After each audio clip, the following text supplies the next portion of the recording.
All right, all right. Here we go. Share the knowledge on DJ TLM TV. Back in the building. I'm your host, DJ TLM. Let me quickly see if we can get this light up. There we go. A little bit of that red vibe in the back.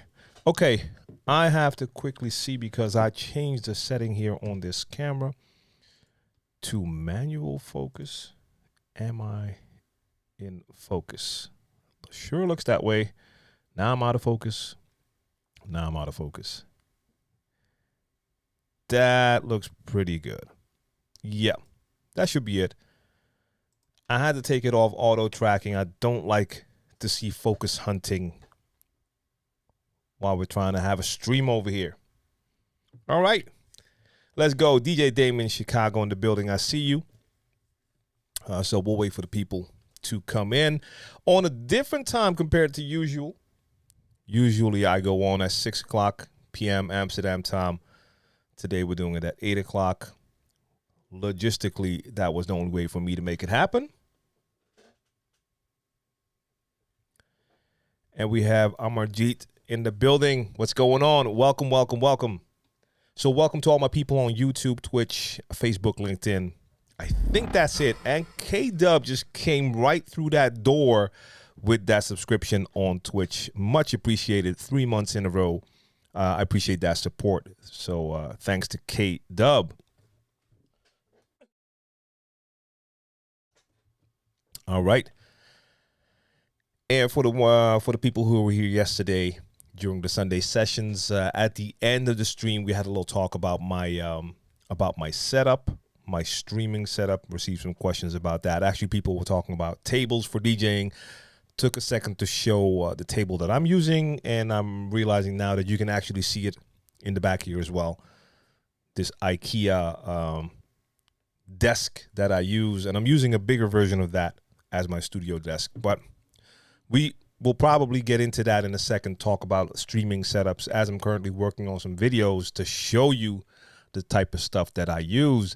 We got DJ Black Rain on Twitch, and I appreciate that. I'm getting back to dropping new videos on YouTube. A lot of new videos on the way. DJ ASB in the building. Salute. Fat Boy Hurst in the building. I see you. DJ Shay Key in the building. I see you. DJ Favor back again. Welcome. So DJ T Diesel, what's going on? Good to see you. And we got Chaotic Entertainment with the Ruckus. DJ Vinyl Touch. Javier Sanchez, a.k.a. DJ Cobra in the building.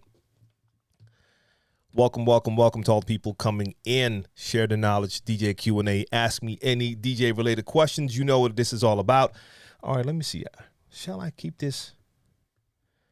I might just take that chat out just in case we want to talk about the setup, even though, let's do a quick check. I think I kept my other camera on. Let me see. Yeah, so I do have that shot, so I can always go over to that shot and turn the light on there if necessary. We might get into that. DJ Steve, what's going on? And Shaky, yes, yesterday was a lot of fun. I'm more and more I'm finding my way with the mixed streams.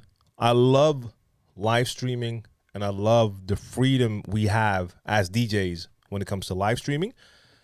But and I use that freedom to the fullest. So with a lot of my live streams, because I've been live streaming for quite some time, I felt that freedom that I could basically play whatever I wanted to play, when I wanted to play, you name it. I might want to add an extra light here. Let me turn this one up just a little bit. Sorry. Let me do that first for a second. I'm seeing myself in OBS, but I'm seeing myself on Restream as well. Let's see what that looks like. Okay. Should be good. All right. Back to the topic. The freedom you have as a DJ when you're live streaming compared to DJing in a club where you have a specific audience there And basically, as a DJ, it's your job to entertain the crowd that you have there. For me, the freedom of live streaming is, okay, it's not the other way around to the fullest.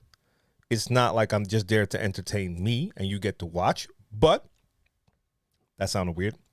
But I don't have a crowd in front of me that I have to focus on and I have to play what they like. With live streaming, to me, it's an invitation. Like, hey, this is who I am as a DJ. This is my style. If you like it, you can come and watch me play. So I had that freedom, and I kind of played all sorts of stuff, especially when I started with the Sunday sessions this year. I was doing all sorts of stuff, and that's cool. But I do feel it's important for live streams for an audience to have an idea of what they're getting into. So as I continue on, I'm starting to slowly kind of mold the different shows that I have into a specific theme. So the Sunday sessions is really turning into, this is my mellow Sunday vibe, focusing heavily on R&B, compared to, for instance, on Thursdays, my Certified Banger show, which is more about that energy. It's going to be way more about hip hop, not especially just club type hip hop, but it has to have a certain type of banger energy. Because that gives a clearer signal. Also, when you just tune into one of these platforms and you see that I'm streaming, you can see straight away, okay, if I'm feeling like some R&B, Sunday sessions. If I feel like some banging hip hop, Certified Bangers. So yes, I love that. So I had a lot of fun yesterday. Now that's turning into my R&B outlet, throwback R&B with some new R&B outlet. And that Thursday is my time to like actually absolutely go in and hammer y'all with some bangers. Mixmaster G, een goedenavond. Welkom. And we got Richie on Facebook from San Diego. I see you. Mike Lewis, what up, bro? Wait, my sandwich in the building as well. And let me get into some questions. Do you have a dedicated browser with which to download your music and music only? It's very advantageous with Serato. No, I don't have a dedicated browser for downloads. No. To be honest, when it comes to like where I get my music from, in the last couple of years, I have to say I have not downloaded from a lot of different sources. A lot of my new music that I downloaded came from DJ City and Beat Junkies, and I've been using Beat Source a ton. And then you're not downloading, then you're basically just streaming. So no dedicated browser or anything like that. Question: if using BeatSync using an RX2, I understand it jumps to the nearest beat. What's the best way to ensure it always jumps to the start of a loop? Ooh, I have to be honest. This is unfamiliar territory for me personally because I don't use sync. So I have no experience with using sync and seeing it jump to the nearest beat. Also, I don't know. Does sync do that when you activate sync? Does it jump to a nearest beat? So let's see what the chat has to say about that, because I'm sure there's a couple people in here who are very familiar with sync and the things sync does. For me, sync, when I think of sync, I just think of something that synchronizes the tempo. So it will change the tempo of one song to match the tempo of the other song. I don't know about jumping to the nearest beat, jumping to the start of loops. No idea. And indeed, let's see. I think Mixmaster G might have talked about dedicated browsers, and if not, that is probably a very good topic for Mixmaster G. And yes, there are two types of sync, but they do still both synchronize the tempo, right? I forgot the names of the two types of syncs, and I don't know exactly how they work. If it's offbeat, it nudges to the grid, I believe. It does that too, really? See, I'm totally unfamiliar with using sync. Yeah.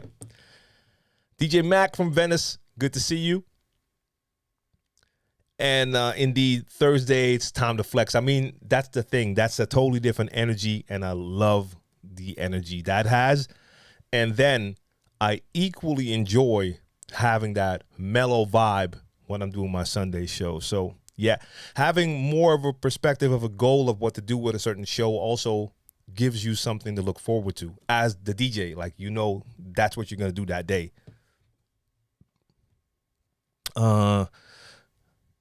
Quantize will put the sync on the beat. I'm just going to read some of these, see if I understand what's going on. If you had 2,600, would you spend it on speakers and matching subs or buy hardware like mixers and lights? Richie, I don't know. I think that all depends on what you currently have. So let's say you have everything, then I would probably look at which part of my setup would be most in need of an upgrade. If I had no equipment yet, I'm probably starting with damn, I don't know. This is like really a mobile DJ question. But still, I would have to say probably the place you want to start as any type of DJ is the DJ gear itself, and then build from there. But then again, as a mobile DJ, I'm sure you're only going to get the bookings once you have all of the gear, but I'm not sure about that.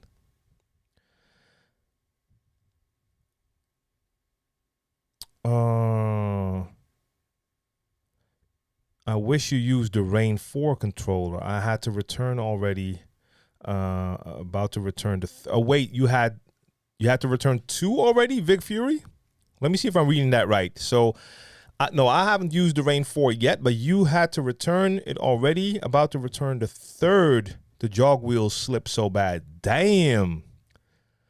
Okay, because if it happens once, you can always have like a faulty unit in there, of course. Twice, then it becomes a little bit sus. 3 times, that's crazy. That's crazy. So I have to assume when you're returning this one, you're not going for a 4th. I mean, it's Rain 4. You could go, maybe that's what it means. You have to buy 4 until you get one that works. No, I'm not sure. But if I would have bought a certain piece of gear and I'm returning the 3rd one, I guess that's going to be my final return. Earl Whiff, good to see you. But damn, that's crazy. So the jog wheels slip so bad. No, I have no experience with the Rain 4. Haven't even seen a lot of reviews. I do still want to try all of the new Rain stuff, but no. But that sounds terrible. I mean, the same thing with like at a certain point, you know that there's just an issue with gear, right? And for me, it just happened recently, and don't have it all the time, but sometimes with the S7, with the channel fader, after like 2 years of wear and tear, now I sometimes have issues with one of my channel faders, the right one, that when I move it, sometimes the volume will go down. And now I've seen plenty of videos of people with the S7 with the exact same issue. Only some people had it after like a month or 2. For me, it took 2 years. But once you start to see like, okay, that's like 4, 5, 6, 7, 10, 15 people with the same piece of gear with the same exact issue, then that might be a weak point of the gear. So I don't know. Have you asked around? Are there more people who've had that issue with the Rain 4 with the jog wheels? That's interesting. Hemley, good to see you. What's going on? And let's see what Vic Fury said. Is the Flex 10 or Flex 5? Wait, what's the question? I'm asking you, is the Flex 10 or Flex 5? I'm kind of missing the question here. You're going to, okay, yes, I did, but I can't get any help. What's your best Pioneer controller to use with your experience? I mean, the Flex 10 is a great option, especially if we're talking about non-motorized controllers. If you want to look at Pioneer, then yes, the Flex 10 is their new flagship when it comes to that. And I have not tried the Rain 4, but I would believe that they have pretty similar features. I tried the Flex 10. I really liked the Flex 10. So, but yeah, the best controller, that kind of depends on what exactly you need from your controller. And I've given this example a couple of times. I've tried the Flex 10 and I've tried the Rev 5, and the Flex 10 could be considered the superior controller. It has more features, a little better build quality, you name it. I prefer the workflow with the Rev 5. So if you ask me which controller is better, that's really hard for me to say for someone else. For most people, it's probably going to be the Flex 10.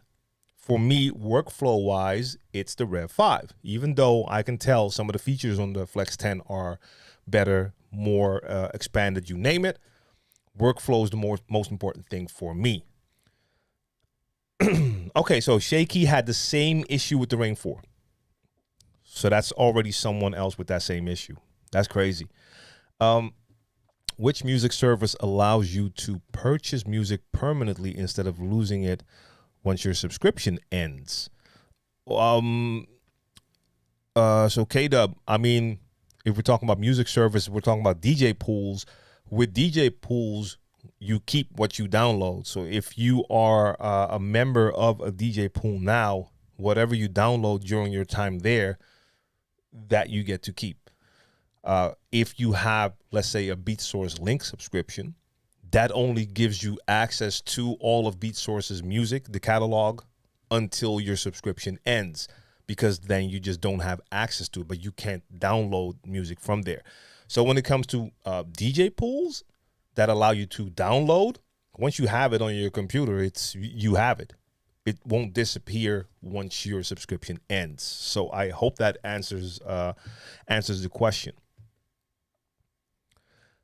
When I'm using sync and playing 2 songs, sync will jump. No, we saw that already. So did I?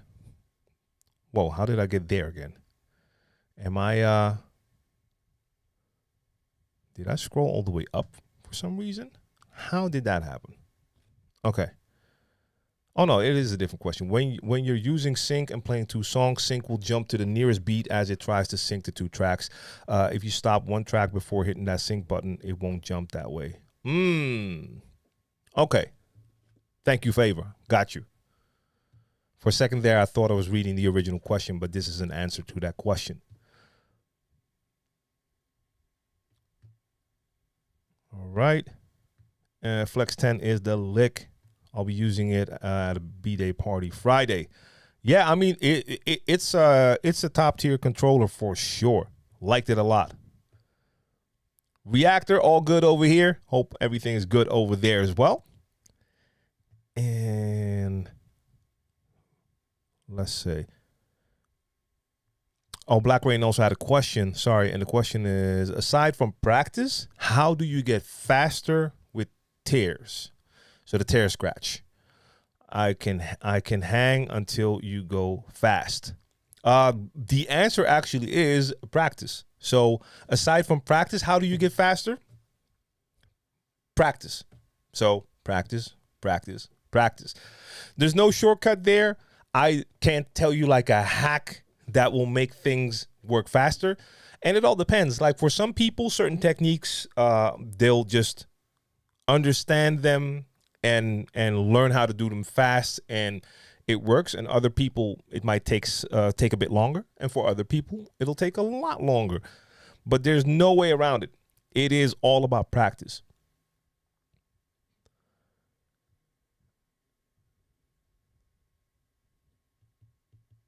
Felix Davis, peace to you. And so let me get back to what I was talking about.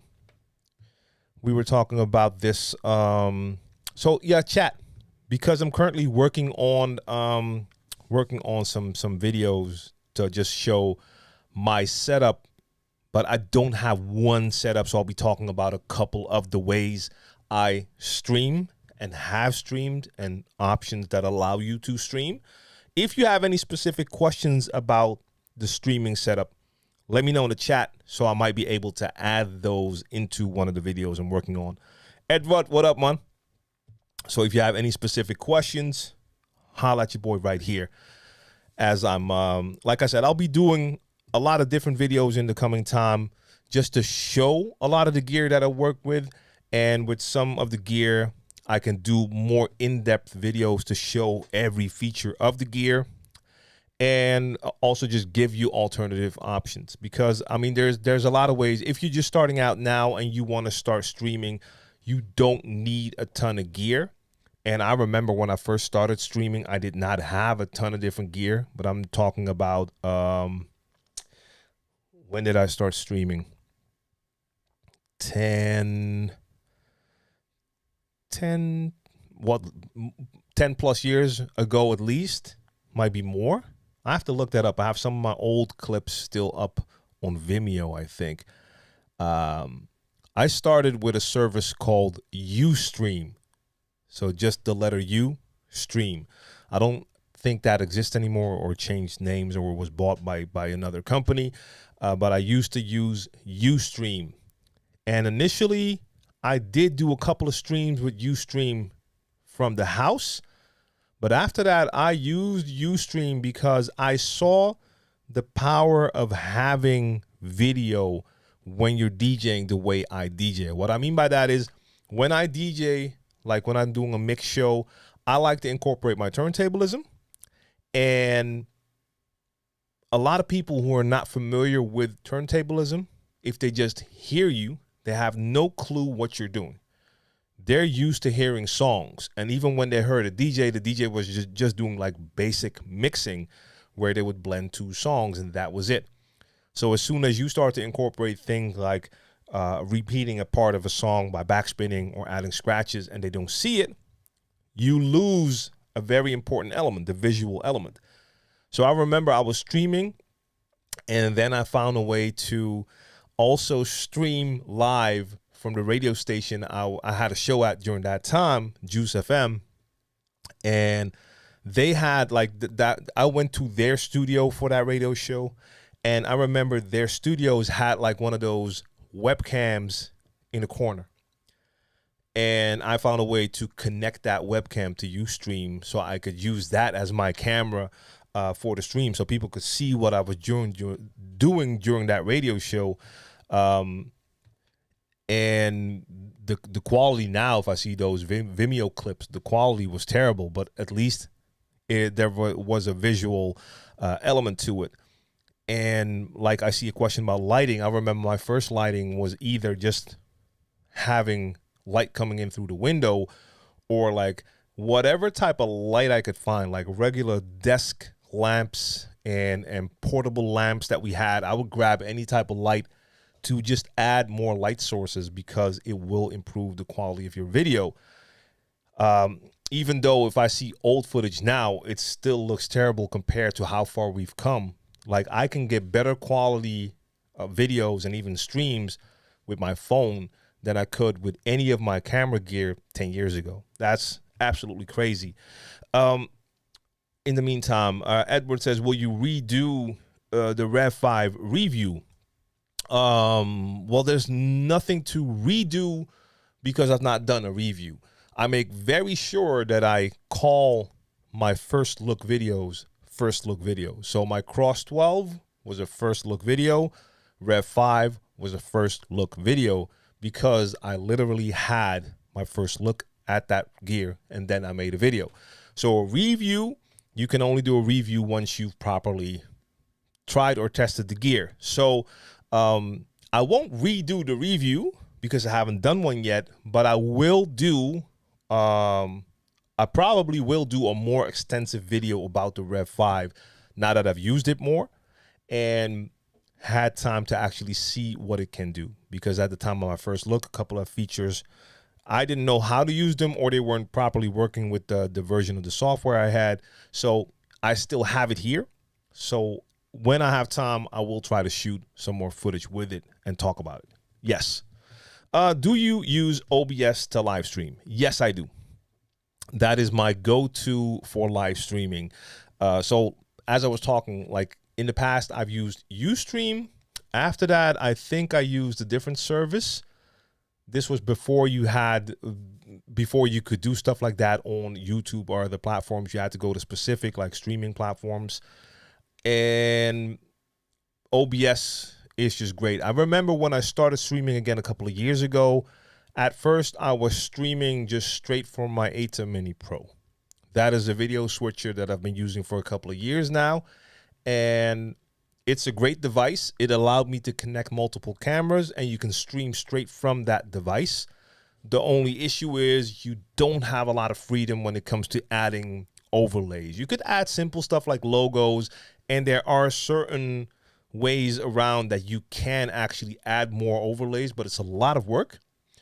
So at a certain point, it just made sense for me to go the OBS route because you can do so much more with it. So OBS is free open source software that you can use to stream. And I used to go from the ATA Mini. I would send that to the computer. The computer sees your ATA Mini as a webcam, basically. And then on the ATA Mini, I would switch while I was DJing between cameras. I've recently switched that setup. I still have the ATA Mini there, but at the moment, it's only being used to get the audio from my DJ gear because I have an internal Elgato card in my studio computer now. That internal card has 4 HDMI ins. Now, the advantage for me with that is when you're using something like an ATA Mini Pro, like a video switcher, it basically is a video switcher. So you either see one angle or the other angle. You have a picture-in-picture option, but again, it's still a lot of work to make that work properly. Now, my cameras go into the computer separately, and if I want to, I can have like double views. I can have 3 cameras at the same time. That all works. But I do all of that inside OBS. Yes. And another question here.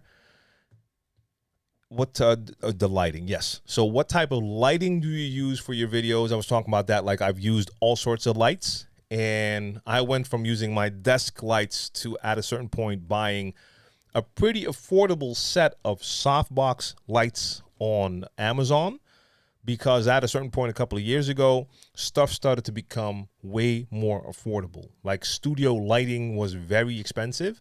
And then you started to see that price go down. Now, if you're not familiar with a softbox, basically it is a large, it's not always box shaped, but it's a large box made out of pretty light material. The front will be like a white material, which is made to kind of soften the light. So sorry, inside of the box, you're going to have a light or multiple lights. My softbox set had like, I think 5 light bulbs inside. Now, if you point those light bulbs at you, you get very harsh lighting. So if you diffuse that light with something like a white cloth, you still have light, but the light becomes much softer. That's what the softbox does. It gives you a lot of light, but it doesn't look like someone's shining like a flashlight into your face. It gives you a nice soft light. So bought a set of softboxes, paid, I think like $150, like $150 for 2 of those. You get those on large tripods, very big soft boxes, 5 lights included, 5 here, 5 here. And now I had a multiple light setup, which is amazing. You use one as your main light source, so that one is either in front of you or slightly to the side, full light. And then you can have the other one off to the side and maybe don't give that full light, or you give that full light as well, but use that as a fill light. Currently, I'm using different lights. I'll get into that, but they worked well. The only issue is they're pretty large, so they take up a lot of space. And if you don't have a dedicated recording room or studio, and most of the time I had that for a while, then I didn't, which meant that every time I wanted to record, I had to set up everything, including those soft boxes. It was a ton of work. And it always took me like 45 minutes to set up just to start shooting. And then I had to look at the clock like, oh, man, I have to pick up my youngest, or at that time, I had to pick up my son, the only one we had then. And I have to take all of this gear down again. It becomes a hassle, but the lights do work wonders. I used those for a long, long time. I think the brand I used at that time was Falcon Eyes, or one of those like more affordable brands. At a certain point, I switched because I had the option to invest a little bit, and I bought a set of the Elgato key lights. Those are very small. Is there a way for me to show that? Not really. It's like there's one right in front of me, but I can't really show that unless I turn some other camera around. I did this gimmick on Sunday. I grabbed my main cam and just took it. I'm going to do that right now. We're going to lose audio for a second because I'm going to switch scenes. And I don't think my Rodecaster is in that scene, so you won't hear me. But that will allow me to grab the other cam and show my desk. So let's do that.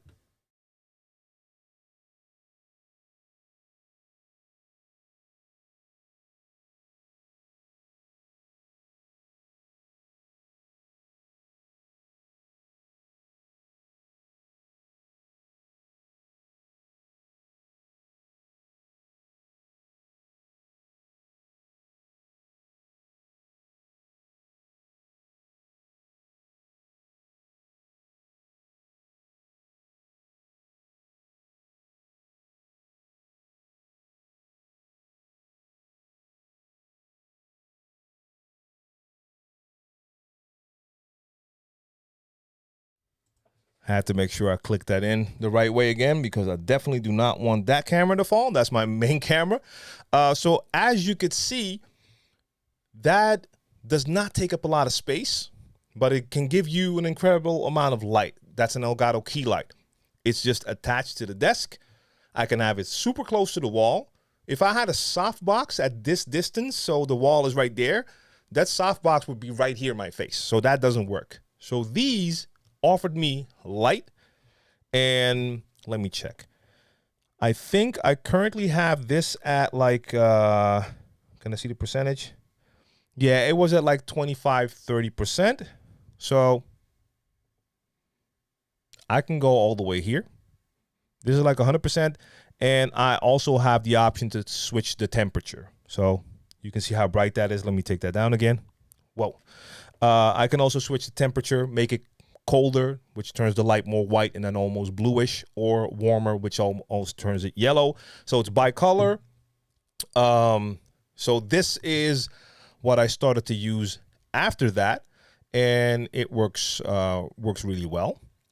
The only thing is it doesn't give you the same spread of light compared to one of those larger soft boxes, because these things are, well, about this wide. So it works great like this. I have another one there that can be used as a fill light. Right now it's aiming at the wall to give that wall some light.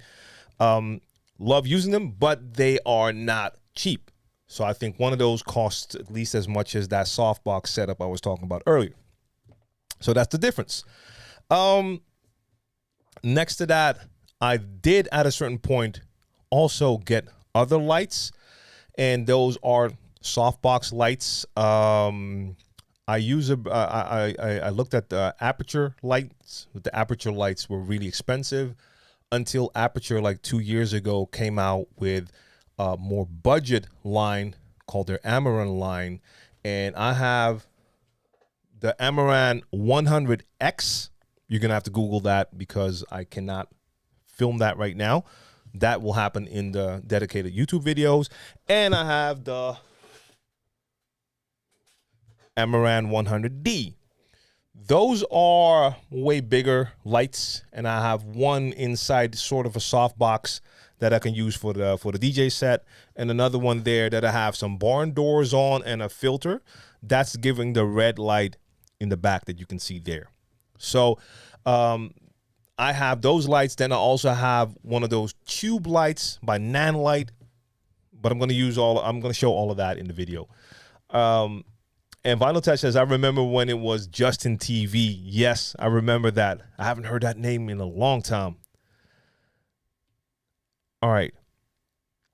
So that's just a short summary of lights. But again, I started with daylight and with any type of light I could find. And I had a desk light, but I needed it to be in a different position. So I grabbed the ladder that we had so I could put it on top of the ladder.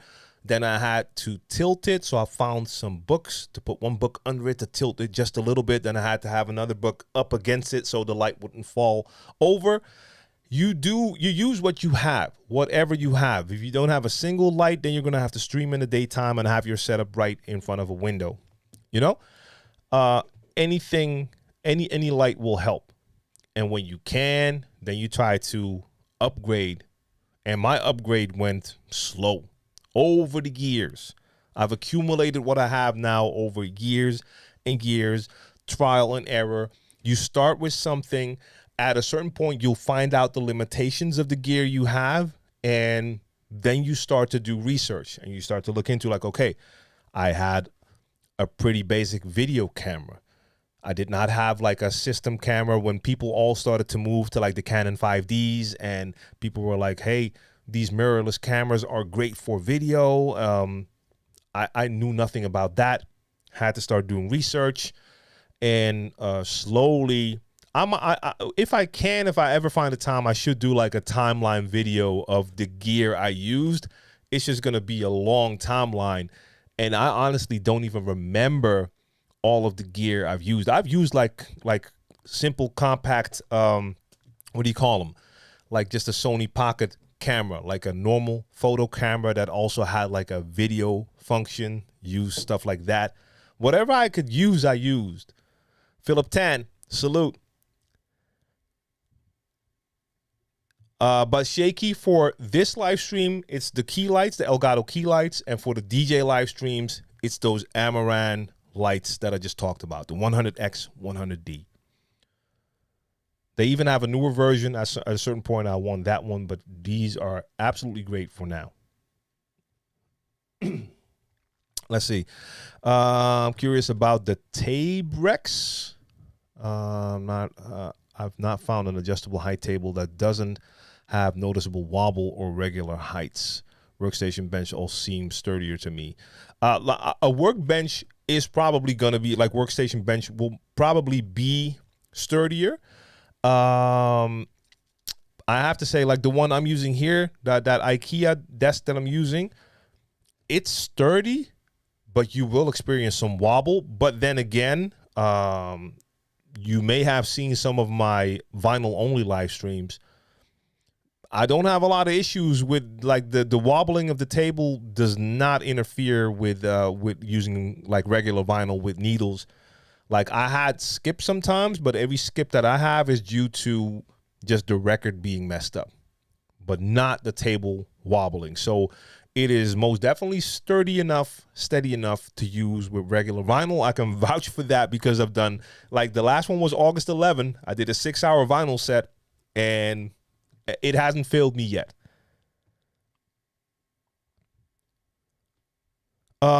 Six says, I found that all the adjustable tables at IKEA are hella expensive, like $600.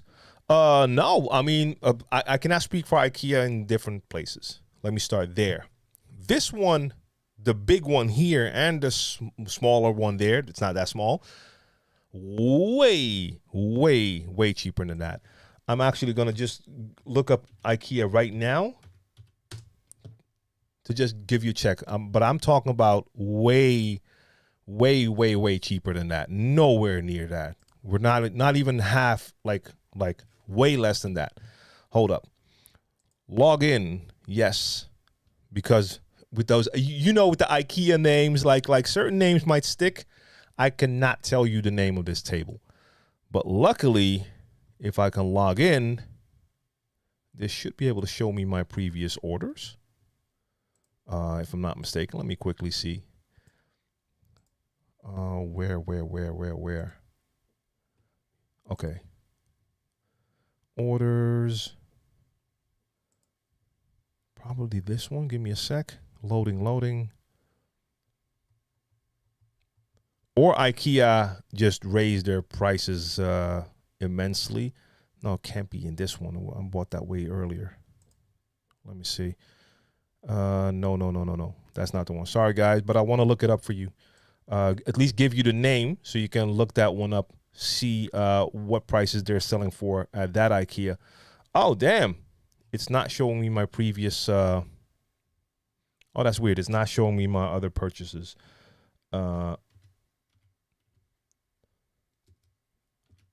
Let me see if I can find it quickly. Okay. Let me see if this will show up. Oh, there it is. I think I already found it. Is this the one? No, that's not it. I have to double check what the sides of that table look like. Show me. Oh, there it is. I think this is the one. Yeah, I believe this is the one. So the smaller one there, that was 189. If I'm seeing this correctly, and I think I am. But let me double check. Is this the one that moves? Oh, no. They may have gone up in price though. What? Okay, this looks like mine, and it says $399. I know I paid nowhere near that amount. So okay, I think I bought mine quite a while ago. Maybe since the recession and stuff, prices have gone up. But damn, that's crazy. So I might have to take my word back on that one. All right. Sorry, let me get back to the questions. One more. Is it better to watch the scratch tutorials versus the mix ones if you're more interested in turntablism? I feel personally that let me put it like this. You could learn how to scratch and know everything about scratching without a mix tutorial, but having a full understanding of how music works, which you learn if you watch mix tutorials to understand the structure of music and rhythm, beats, bars, phrases, that will help you a lot when it comes to turntablism. So I would say you want both. At the end of the day, the whole mixing thing is the foundation.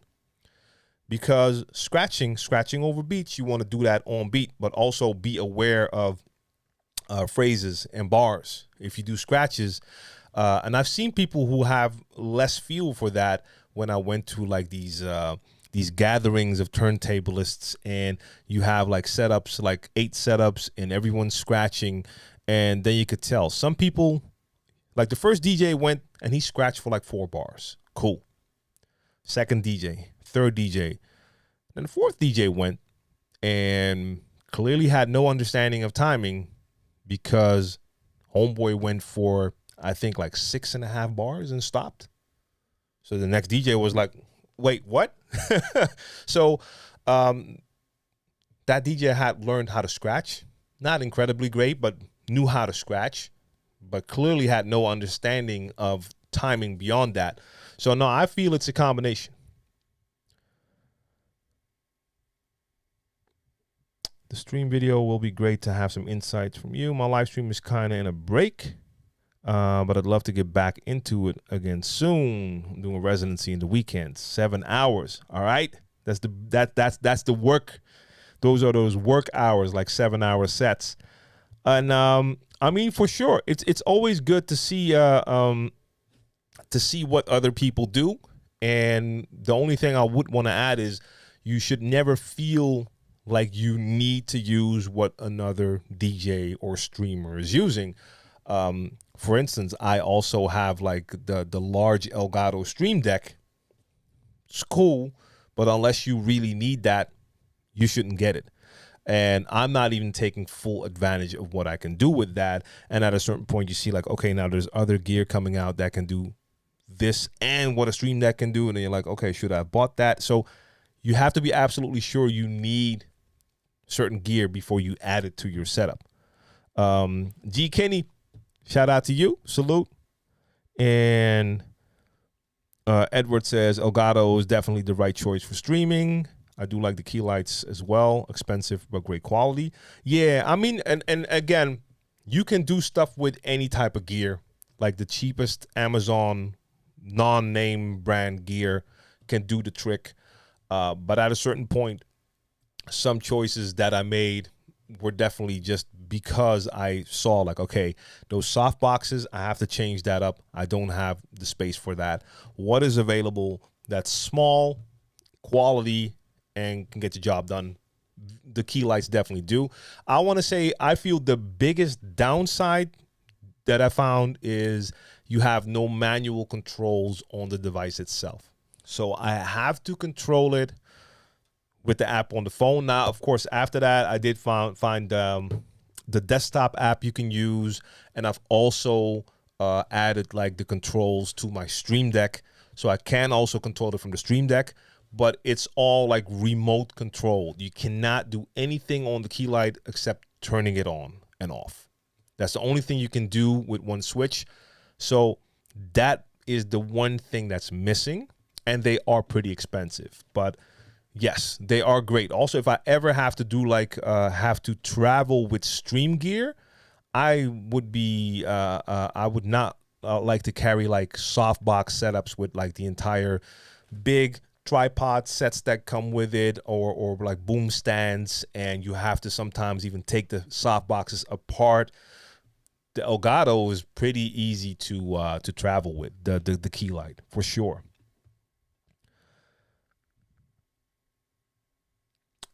Shaky, you do photography on the side, so you have soft boxes. There you go, and they get the job done for sure.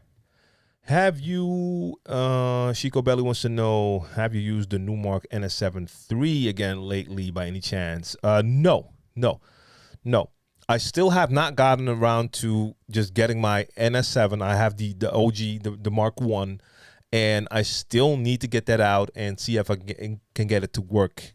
But I have not used the NS7 III. Lately, I've used it a couple of times, but no. How would you compare it to the latest new controllers besides the stems buttons?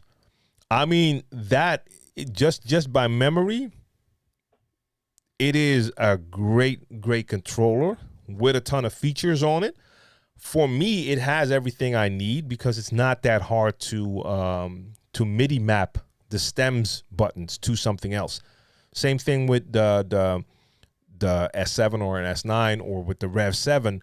With the Rev 7, it doesn't have stems controls. So in the beginning, I was using my saved loops, my saved loop mode on the performance pads. I had mapped my stems to those pads. Now, recently, 2 days ago, no, actually yesterday, before my stream, I decided, wait a minute, why don't I use those 4 smaller buttons that you have at the top, the scratch bank buttons? You can use them in scratch bank mode. No, not scratch bank mode. What's it called again? The scratches that are on board. It has like 4 little buttons on there that have sounds when you use it in that scratch mode. But there's a secondary feature you can use it for. I forgot what it was for. I just took those now, and those are now my stems buttons. So you can do that. You could do that with an NS7 III too. Take some of the knobs, buttons on there, and use them as your stem control if you want to. The capacitive touch feature on the knobs of the NS7 II and 3 was pretty dope as well. I don't know. For me, it will be great. Check Dollar was good. Where can I get acapellas and instrumentals? Sometimes the DJ pools will offer you acapellas and instrumentals. So DJ pools will be a good place to look. And of course, what we're doing now, but they are not always great quality, is just make your acapellas and make your instrumentals with the stems feature either inside of the DJ software, but you also have online services that can do stuff like that as well. And Javier Sanchez wants to know, how often do you play? If we're talking about playing out, like playing in clubs, at the moment, hardly. Not a lot. I just finished, like a month or two ago, that's Brainpower and I, finished a tour we were on. During that time, I didn't do a lot of separate gigs, just that tour. After that, we were on the road. We did band shows and club shows. And now I did like a couple of DJ gigs in between. And this is like, in this month, I have no DJ gigs. I did do like a masterclass with Brainpower as well, like a week and a half ago. with the setup, did a little something, but that's not like a DJ gig in a club. But my next gig is next month, which for me at this moment is actually a good thing because I need my time for a lot of the other stuff I'm working on. And for the last couple of years, I just have not found enough of the parties that I like to say like, hey, damn, I wish I could play like 3 times a weekend. I was not feeling the current vibe that much in the last couple of years, meaning the music that was being played at a lot of the hip hop R&B parties. Sorry to say, but the level of the crowd and DJs have dumbed it down, and the crowd followed along. And I found when I was playing, and I had like 3 or 4 generic DJs playing before me. Generic meaning they're playing the exact same way, same track, same style, that if I play after that and I play my way, where I do want to add a little bit more turntablism, feel more free to actually play like a new tune here or there that they might not know, and you can tell that that's being less appreciated. So I was like, I'm currently not really feeling this. So I ended up doing more, shall I say, like, I don't want to call it like old school bookings, but like parties where they do like throwback hip hop R&B parties. Started to do more of those. And that, again, for me is where streaming comes in. At the moment, I'm focusing on different things, but I'm still DJing twice a week during my live streams. And that keeps me sharp. So if I get called tonight to do a show, to play a gig, I'm in DJ mode. It's not like I've been sitting on the sideline not playing and I don't know about that, I'm kind of rusty. Nah, I'm good to go. So the streaming keeps me sharp, allows me to do what I love to do, and I have gigs lined up for the rest of the year, but not like crazy frequently. And I don't know if I would want to go back to that, because I do feel the effects of like nightlife combined with like daytime family life. Man, the older you get, the harder it becomes to combine those. And I need more freaking time to recover after. If I had like a weekend where I had like a brain power gig and a DJ gig and maybe one more brain power gig, and I come home like at 4 or 5 in the morning, 2 days in a row, I'm still feeling that on Monday and Tuesday. So yeah. Got the Elgato key lights, pretty cool. The app control is handy. Yeah, I mean the app works great, unless you have, and every once in a while I have that it doesn't see one of the 2 lights, and most of the time that will be back online in a while. But if you want to turn that light off, then sometimes I just have to turn it off, but I can't change anything on it. But yeah, I like them. I'd like to give you props for the open way of sharing your info, helping people. I love doing this. This is a lot of fun to do. And I feel DJs should, not just DJs. If you have experience, it's always good to share. But at the same time, like I always say, I learn as well, just by hearing some of the questions and reading what some other people have to say. Shaky says Godox lights are good and not expensive. Yes, indeed. I don't have Godox lights. I do have one of their soft boxes that I used for quite some time. Not using that one anymore because it was gigantic. But at the time, before Aperture came out with their Amaranth line, Godox was the thing I was looking at, because the Aperture, I think it was the Aperture 120D, those were just too expensive, like $1,200, $1,300. And Godox had like something similar to that for a more affordable price. And I've read a lot of good reviews about that too. Diplo Shade, salute. DJ 312 in the building. Guten Abend. No, that's a good question. Don't you save the podcast on Spotify anymore? So the thing is, the podcast, when I was still adding those to Spotify, those were actually not like live streams, not audio replay of live streams. I was recording those separately as a podcast with topics and written out what I was going to do during that episode. I don't know if this format would be that great to listen to, especially because in the middle I'm always shouting out people. Sometimes the answers aren't that cohesive because I might switch. I'm not sure if this would be great as an audio replay. Um, I have to give this some thought because I have been thinking about bringing that podcast back, but it is lower on the priority list because first I just have to get my video game back up to speed and start giving y'all the valuable video content that more people need, like a lot more of the stuff like what gear I'm using, showing you all of that stuff and tutorial stuff. I'm going to be adding more tutorial stuff. I did some of the breakdown videos of scratch patterns. I'm going to continue to do that, but I'm also working on actually doing breakdowns of some of the mixed stuff I do during my live streams. Unfortunately, those videos won't be up on YouTube. I'm going to probably have to do them on the membership site for the simple fact that the mixed stream that I do with the music in there, it's going to get flagged and YouTube is going to give me issues. So I'm going to have to do that a different way. But that's going to be a little while.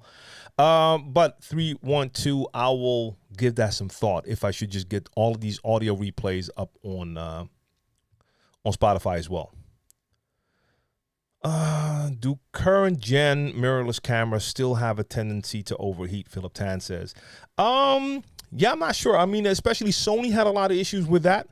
And at a certain point, I think with Canon, I think it kind of started with Canon didn't really have that issue until I think they started with that R line, if I'm not mistaken.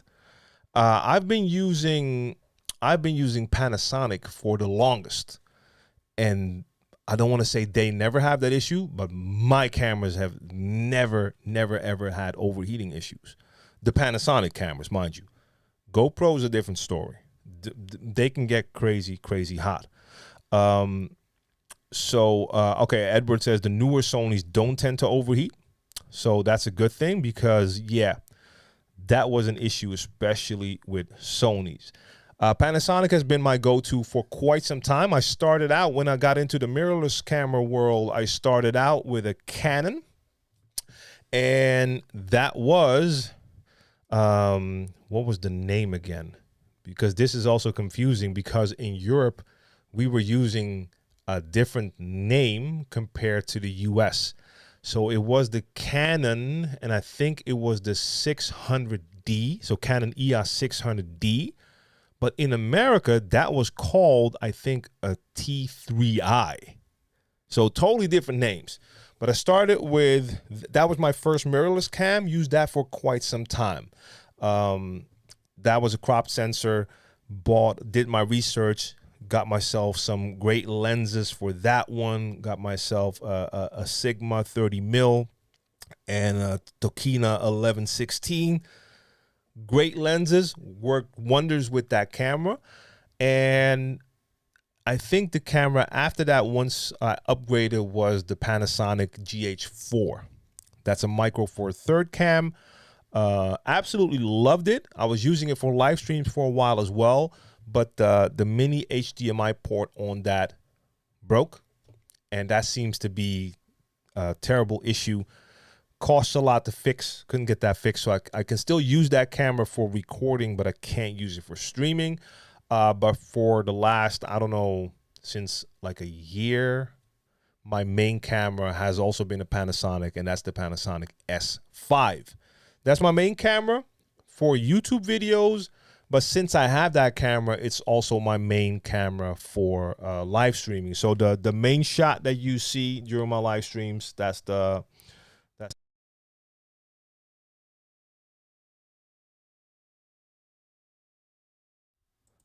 one right there. That's my my S5. Now, doesn't look like a great shot there because there's no lights on, but that's an incredible camera.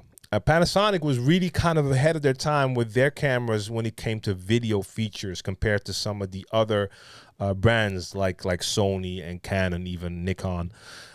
For my American folks out there, it's Nikon, not Nikon. That always drives me crazy. Even to this day, like you see big videographer photo channels on YouTube, and Americans always say Nikon, but it's Nikon. Same with the Technics, by the way. The Technics SL1200. I know a lot of Americans also like homies of mine who still call them the Techniques. It's Technics. All right. Let's see. DJ Milton T was good. Edward says, I have Sony and Elgato. I think it also depends on what you want to do, how much you want to spend. You have more options with a system camera if you want to go the lens route. Yeah, for sure. Because even when I switched to my GH4, I was still able to use my my lenses. I did have to get like an adapter for it, but I was still able to use them. And then at a certain point, I also bought a Canon M50 as like a B cam, and I can also use the lenses on that one.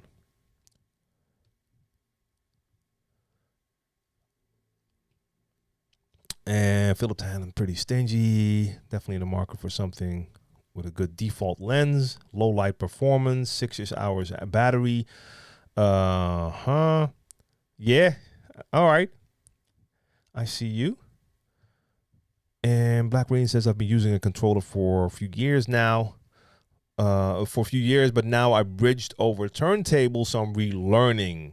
Yeah, I'm pretty sure with the timing and beat matching, but I want to get better skills on the tables. I mean, that is a transition, going from a controller to turntables, but you'll get there for sure.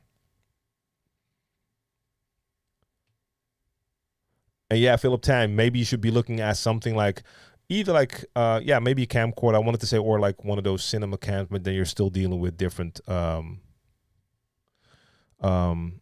different lenses. Wow, is my restream that far behind? Let me refresh that window for a second. Sorry, guys. That made no sense. I just saw myself switch to my other camera. I did that like minutes ago. All right. Vinyl Touch Portal is decent, like Stream Deck, if you have a spare tablet lying around. Yeah, you have a couple of different apps that you can use as well. Stream Deck also had, I think they also had their own app that you can also use on your phone or on a tablet. And like at a certain point, if you have different like devices, like even with the Rodecaster, this is like the Rodecaster Pro, the Mark I, with like an addition of a little piece of software, I could also use this to change scenes in OBS, do stuff like that. And there are more things around. I have different controllers that I could have used for that, but I have to say the Stream Deck is pretty nifty little thing.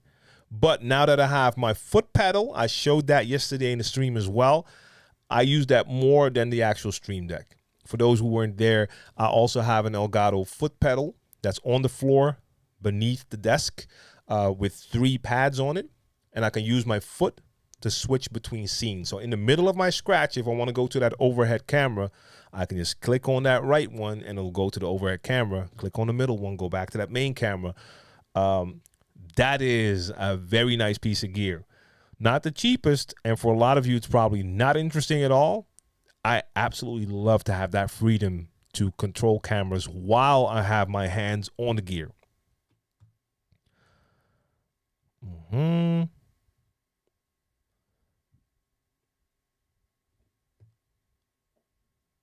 Leon Billups in the building. What's good on Facebook? I see you.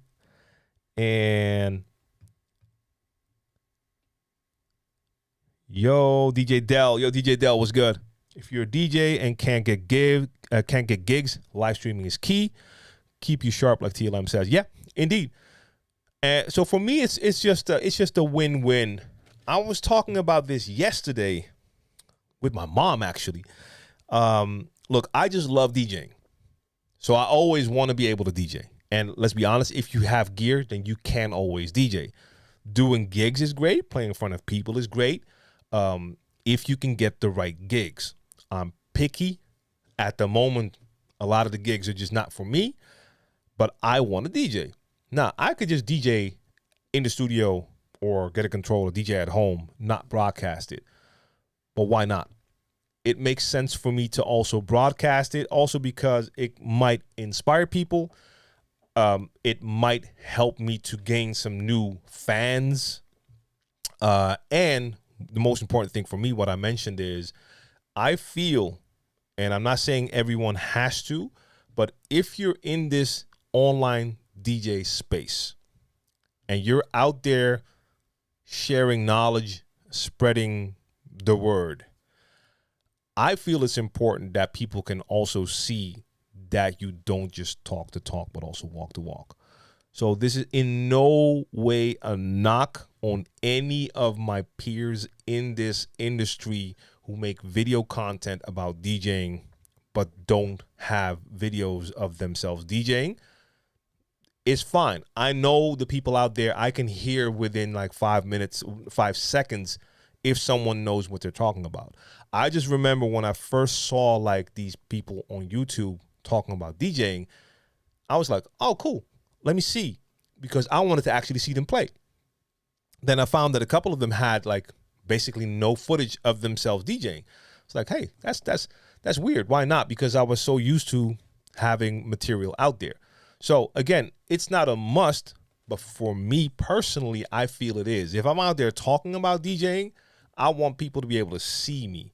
And live streaming allows me to have people see it. Like I could do a ton of gigs here, but people won't see that. So the live streaming is great for that. And on top of that, since I'm not doing a lot of other gigs, this keeps you sharp. It keeps you in the game. I remember there was a time when I wasn't streaming and I wasn't doing a lot of gigs.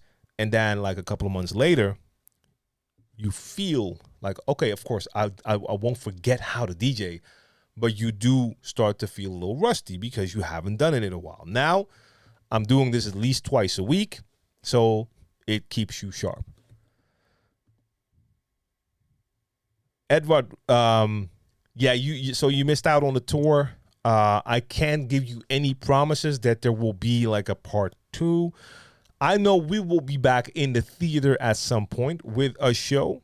That time you should really be in there and come check it out. Philip Tan says, I feel out of place when I look around in the club and thinking, am I the oldest person here? Yeah, I mean, that is also a thing. Like, if I truly feel like I want to do a lot of gigs in the current environment here, then I also feel, or I know, I would have to do the research. And I would have to go to a lot of the parties to see, like, okay, I know a lot of new stuff, but what are they playing at that party and that party? Because I know those parties are popping. What are they playing there? I don't feel like going to clubs on my nights off. That's just not where I'm at in life right now. So I feel you on that one. 6 says, I rode amusement park rides in July for a whole day, and it took me 3 days to recover from that. We ain't at that level anymore. Yeah, man. Yeah. I was at an amusement park last month, and the first ride we went on, I felt it in my body. I know what you're talking about.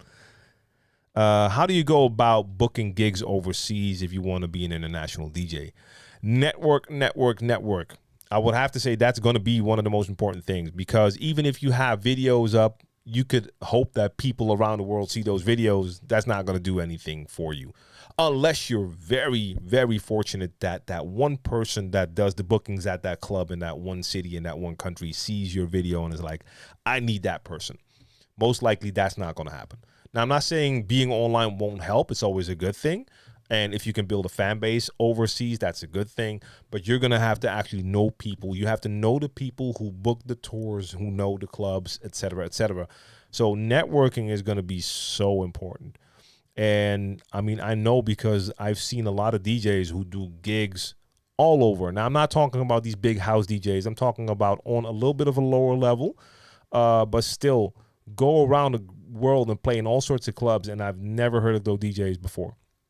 But they have their ish together, and they know the people in the right places in all those countries. And when they get one of those bookings, they just send that call out to the people that they know in all the surrounding countries to try to turn that into a tour. You need to know people to make that happen. Mo Berry, Good day to you. The nightlife and family time is getting harder. I've been doing this residency for the past 3 years. After Sunday morning, I don't even hear music till Tuesday because Monday I'm recovering. Hey, it's just a fact, man. It's for real. So, I mean, I said it, and for people who might not be in that stage of life yet, they might not understand yet. But at a certain point, that will happen for sure. And it's not even about if you're physically fit or not. I mean, of course, that helps. But it's also about the rhythm in your life. So if you're spending all your time being awake at quote unquote normal hours, or even you wake up early, then all of a sudden, if you have 2 days in there that you come home at 5, 6 in the morning, that totally throws your rhythm off. That is something that you just feel way more once you get older. And I don't think there's any way to get around that. Do you have a separate mixer hooked up to your pod mic? I find that when I use mine by itself with a controller or mixer, there's not enough volume. Actually, no. It's so I have for the people who don't know, I have a pod mic right here. That's one, and you might be able to see it. Yeah, it's right there in the back. The pod mic that I use at my DJ set, it's plugged into whatever I'm using. So in this case, it's plugged into the Rev 7, and my volume on that is, I don't even think it's halfway there. So I can turn it up way louder. I've had, I think, one piece of gear, and I don't remember which gear it was, and that was very low on volume. So I think it just has to do with whatever type of mic preamp is in the device. So I think maybe with like a more budget controller, it might be an issue. But overall, yeah, no, I don't. I am thinking about maybe doing some sort of switch around, just because I might want to have my audio replays. I might want to clean up my audio replays for Mixcloud and not have all of the hosting in there. I love shouting every one of y'all out. I just don't know if that's the greatest listening experience for someone who just goes to my Mixcloud to listen to mixes. So I might have to switch that up to do some sort of separate thing, but then I have to double check if I can actually record inside OBS without recording that audio track. And otherwise, I have to not record the audio, or I have to just record the audio separately. I'm going to look into that. But no, I'm going straight into whatever I'm using for DJing. Wow, Yana says, do you have any tips for DJing a radio show? No. The reason why I say no is it all depends on what type of format is it. Is it like a mix show where you just you get announced and then you have an hour and you just mix? Or is this a radio show where you have to do talking? What kind of rules and regulations do you have at that radio show? Do you have to keep it clean? I think that's too hard for me to say, like, hey, you have to do this. Like, what time of day is it that you're playing? What's the demographic? Maybe they have certain rules and regulations about what you can and can't play, how much energy or not. So I don't know. That's really hard for me to say. I've heard it needs separate mixer with phantom power. So no, I don't think so. I mean, again, at the moment it's working great.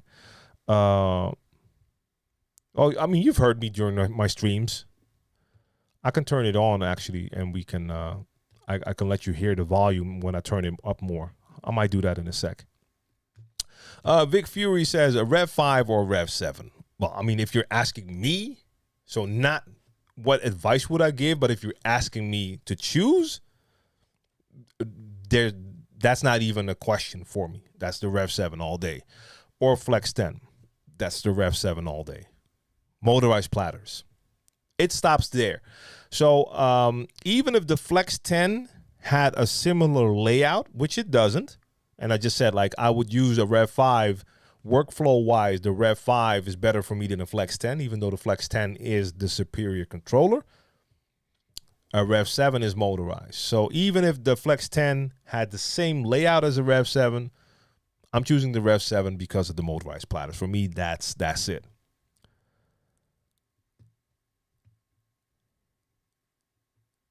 Mulberry, have a good stream, brother. And Victor, I'm just trying to get something after this Rain 4 controller. Yeah. So again, I mean, if the Rain 4 was where you were at, then I think the Flex 10 is probably the best substitute for that. But if you're interested in motorized platters, then the Rev 7 is a killer. But just be aware of the setup, the layout of that Rev controller, so the 7 and the 5, because their layout is totally different compared to other controllers. For me, that's perfect because it's that turntablism style layout, the battle style that I love. But beyond that, yeah. Love of music has no age limit. Facts. And is the stem situation on the Rev 7 being that it's not on the pad? Is it convenient as the Rev 5? Yeah, like I said, for me, that's not an issue. For me, that's not an issue at all. I just MIDI map it to buttons on the device. I'll let me just start that set up for a second so you can see. Hold up, let me turn that cam on. Give me 1 second. So you won't see something for a second, but hold up.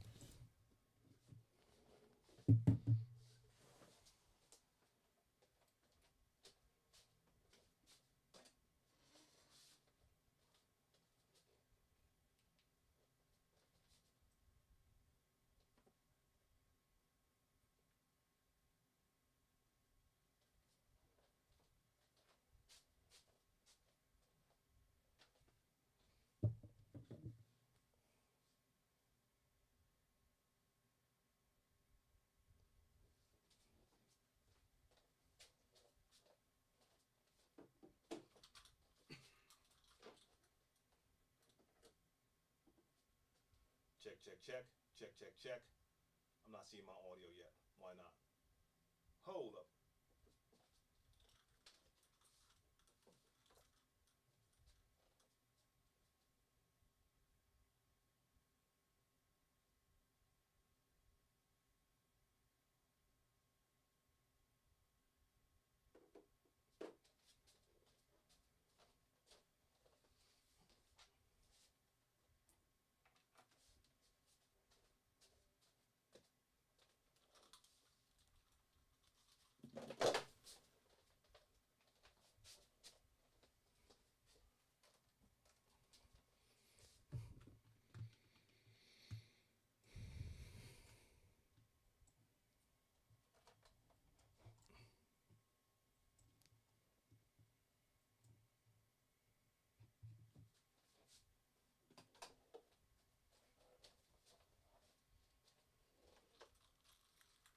Yeah.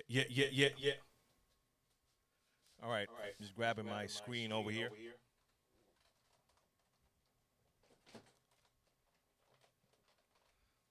All right, check. Here we go. Let me make that a little bit bigger. So I just added. Hey guys, just have to get my screen over here so we can see this. Sorry, I'll fix that.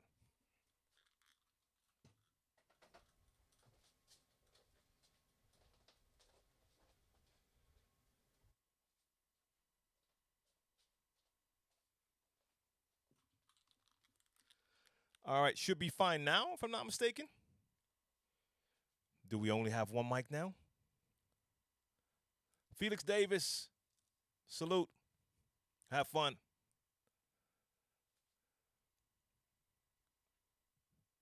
So chat, let me know. Y'all can hear me, right?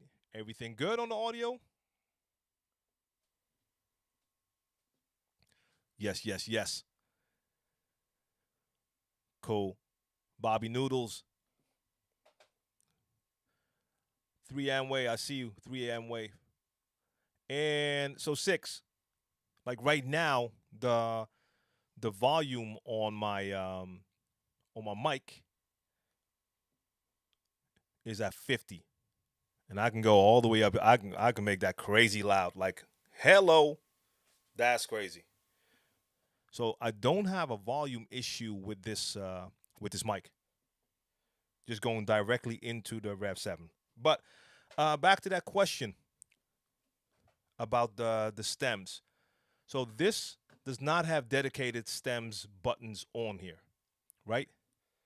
I was using just on the performance pads the saved loop mode. I never used that, so I was just using that as my stems control, which works great. The only issue is whenever I'm playing, I'm normally in hot cue mode. Then from hot cue mode, I would have to go to saved loop mode to change the stems. Probably during that mix, I have to go to the sampler to start a sample and then go back to the hot cue. So I had to move around a lot. So yesterday I decided, like, okay, the Rev 7 has that instant scratch feature right here, which is great because it has onboard sounds, which you can always access. Even, I mean, Serato is not even loaded yet. So those are there. And that's perfectly fine. But when you don't have instant scratch activated, these four little knobs here double as hot cue buttons.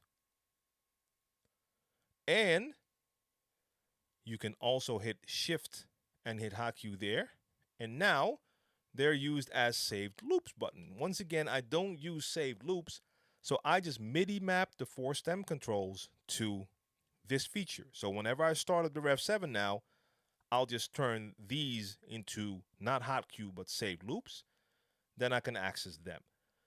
Slip mode is also a feature that I don't use, so I have MIDI mapped this one to go straight to solo to acapella. So whenever I just want that acapella, I'm mixing in a new beat, I just have to hit slip and it'll automatically go to acapella. So even though this doesn't have onboard stems features, it's really not that necessary for me. So it's a cool addition when controllers have that, but it's really not necessary because most controllers will have more than enough buttons that I either don't use or hardly use that I could turn into stem controls. All right, let's see. Any other things here? Now that I'm still here behind this device. Wasn't there one more thing? No, we had the mic and the control. So I'm going back to my desk.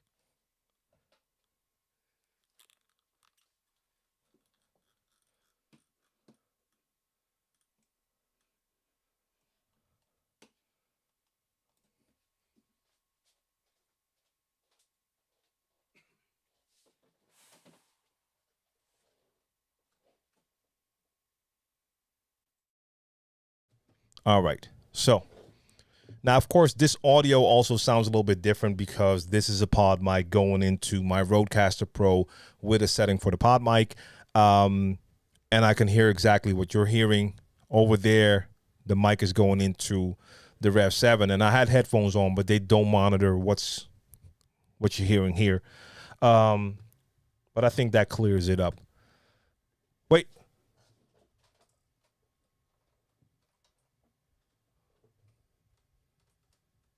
Bring that logo back. All right. And 3 a.m. Wave says the Roland DJ 808 or Pioneer DDJ SRT. Woo.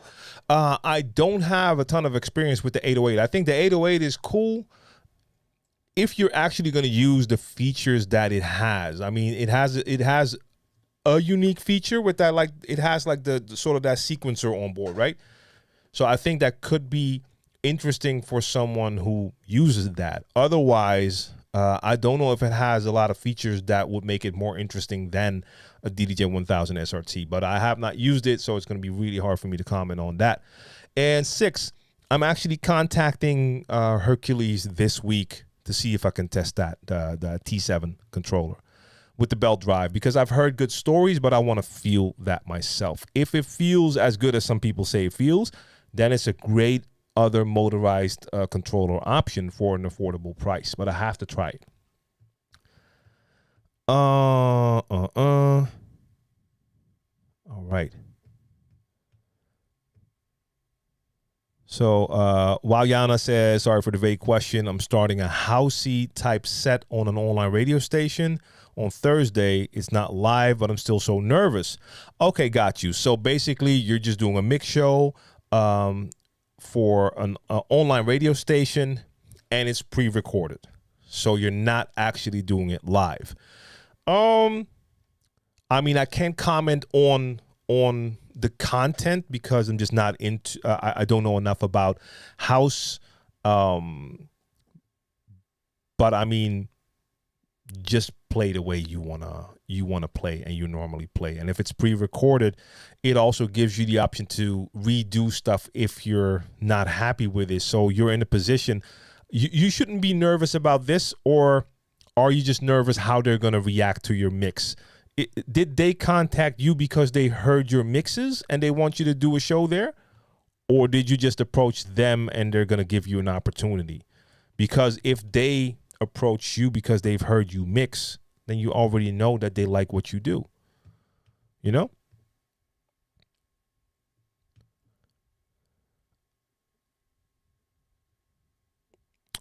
Damien Chicago says, plus you can select the roll for stems on the pads. Wait, but does that automatically work, or did you map that? And roll, even though I hardly use it, I would probably use roll before, like, say, saved loop, just because I don't use that. Do you find not having the BPM on the jog wheels of the Rev 5 is not needed? No, that's okay for me. I mean, it's cool. Like on the Rev 7, you have the extra info. If it's there, you're going to look at it. But beyond that, it's not that necessary. I mean, I can see it on the screen of my computer. And while I'm mixing, seeing the BPM is not that important for me because I'm listening more than looking to see, does the BPM match? Because sometimes the BPM can say like, hey, the BPM is the same and they're still a little bit off. So for me, that's not an issue. For some people, they really want to see that BPM, and that might be a deal breaker. Oh, I mean, it's not that. Okay, no, yeah, I saw that. YT, what is the ratio for when you DJ? The venue have a booth monitor versus don't have a. Wait, what's the ratio for when you DJ? The venue has a booth monitor versus they don't have a booth monitor. Ratio. What do you mean by ratio? Or do you mean your rate, what you charge? Is that the question, maybe? And you say none of the places I've played at don't have a booth monitor. So I guess you mean that they have a booth monitor, right? I've played a couple of places in my in all of my gigs that didn't have a monitor. It doesn't happen a lot. Most of the times there will be a monitor speaker or monitor speakers there. I've had like one or two. No, let's say I've had 3 or 4 gigs overall of the hundreds and hundreds and hundreds of gigs I played that they did not have a monitor.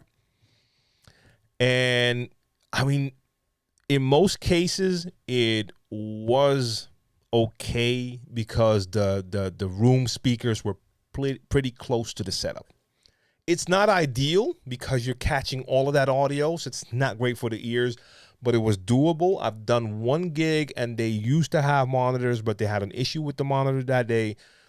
And it was a pretty large venue, and that is horrible because the speakers were not close to the DJ set. So then you're dealing with actual delay. So as soon as I heard that, I was like, okay, this entire gig is going to be done inside the headphones. So I just did all my mixes inside the headphones, which is the best solution for that.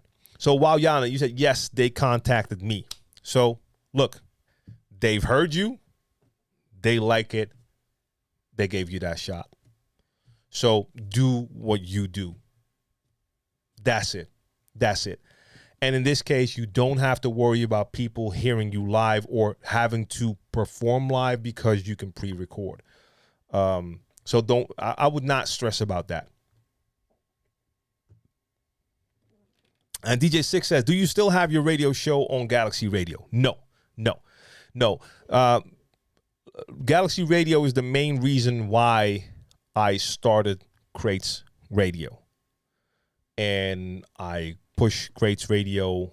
You see it all the time. Even though, let's be honest, it's not like Crates Radio is like some sort of full-time radio station. But all of the audio stuff I do, I put out under Crates Radio. And the reason why is I liked the Galaxy gig. But to put it short, because I'm not gonna air out any type of dirty laundry. But they kind of did me dirty. In the end, it's not terrible, but it could have been handled better. So that's why I'm not airing them out completely. Like if let me put it like this, if I was still owed a ton of money, trust me, I would have been letting it out all over the airwaves, but that's not the case. It's sort of resolved, but my time there ended and I would not go back. But I did like the format of having something not just be a stream, but connected to something bigger. And I want to be able to use that name to connect more stuff to do more stuff with. Like at a certain point, I will be adding stuff like Raid Trains, and that's going to be under Craze Radio as well. But no, that ended last year.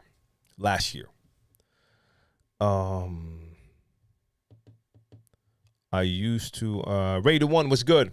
I used to own radio. It has been sold to new owner. They did ask me to join the radio, but they never called back. I'd love to go back on the airwave. I don't want to run behind them to get back to radio. Now I'm starting live on Twitch. Hey, man, it is what it is, indeed. And this happens all the time. Like, you can have a new owner. Either they want to change directions or they have their own friends that they hook up. It happens a lot. 3am Wave, do you produce as well? Yes, I do. I like making beats, love making beats. And I don't just make beats, but I also produce sometimes. So the most of my productions have been for the artists that I've been DJing for the last 25 years. That's Brainpower out of Amsterdam. So I think I produced like, I don't know, 10 tracks, 12 tracks for him so far. And we're working on a bunch new. Done a couple of productions for a couple of other artists as well. And like I said, mostly I just make beats, and some of those beats are on my SoundCloud, available as free downloads. And in the coming time, I'm going to be adding a ton more. So those are going to be more like loops with a little arrangement in there, but made for mix and scratch practice purposes. And yes. On my Spotify, by the way, DJ TLM on Spotify, I do have a playlist called Produced By, and there's a couple of the tracks that I produced, especially for Brainpower, that are in that list. But I love making music, making beats. Love it. So Damien Chicago, cool. I remember I heard something about that. But you say they already mapped the stems for anyone that wants to replace, roll, save loops, or sample for stems on the Rev 7 with the echo on the bottom of the pads too. Okay, so it does the same thing. I did it by MIDI mapping, but there is another way to do that. Yeah, save loops for me was the best one, but like I said, I prefer to have it on those 4 little buttons there instead of having to constantly switch the pad modes between hot cue, sampler, and save loops. Now it's just hot cue, sometimes go to sampler, back to hot cue. Yeah.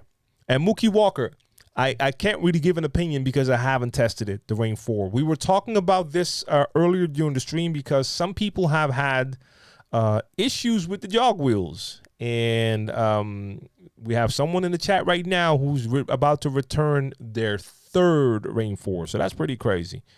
But I haven't tested it, so I cannot really speak on it. And 6, I'm gonna let you know for sure. Like I want to do those on a pretty regular basis, and I want to check a lot of different people to do that as well. You know, so the raids, yes. Let's see.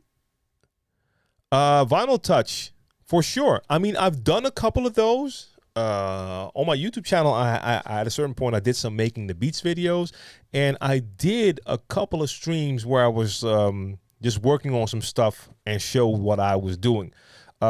Just a basic recap is I make my music in Machine, Native Instruments Machine. That's my go-to. I've used a lot of different beat making gear and software, like going all the way back to, for some people who might remember that, a Commodore Amiga computer, where you could buy a little plug-in thing you could plug in the back so you could sample audio, which is pretty crazy. And you had like sort of like a step sequencer in there. I've used an Atari ST. I used my MPC 2000 XL for quite some time. Then I switched to going back to computers, Cubase, and I used the MPD because I still wanted pads in there. I've done some stuff with Logic, tried a bunch of stuff, but Machine, when it came out, that for me was like, hey, that's like an MPC, but with that computer power. Now, after that, Akai came back with the Renaissance, but by that time, I found my workflow with Native, and there was no looking back for me. So Machine, that's my go-to. Pablo Miami, shout out to you. I see you. And Tablet's Lounge Vancouver in the building. Mega shout out to you. So Machine, love it. A lot of times my beats actually start on my phone or on my tablet, because Native Instruments also has their mobile app called iMachine, which is like a very basic version of Machine with just a couple of you have like let's say 4 tracks in there that you can use. Let me get my let me switch to my webcam. Let me switch my webcam to, here's my dirty machine right there. Let me get the chat out of the way. Hold up. Chat. Where's my chat? All right. Machine right there, but turn that around. There's iMachine. So basically you have 4 tracks. You can either have pads or keys with different instruments in there, and pads with like either samples or drum sounds in there. And I just love making beats on the fly with this. Back to the desk. Thank you. By the way, for those who want to know, that's the Insta360 link that I'm using. That is a webcam, but that is a crazy webcam. It's a webcam in a gimbal, which can move around, track you, you name it. Crazy little thing. And it has I have a couple of settings in here, so I can hit DJ, then it closes in on the DJ set. Machine shows you machine. PC for my beginning shot, PC. Roadcaster shot. And then I have my desk shot. Okay. So yeah, like I have my phone with me all the time. So anytime I feel like just being creative, I'll go in there, go through one of the many expansions I have in here, and start out. And anytime I have something that I'm like, hey, this might be something, you can just export the project, open it in your computer, open Machine, and now you have however many tracks you want to have and add. You can get all your extra plugins in there. So that works really well. Love it. I still have a version of Cubase here. I use Studio One as well for a while, but not for actual production, more for when I have a beat finished inside Machine.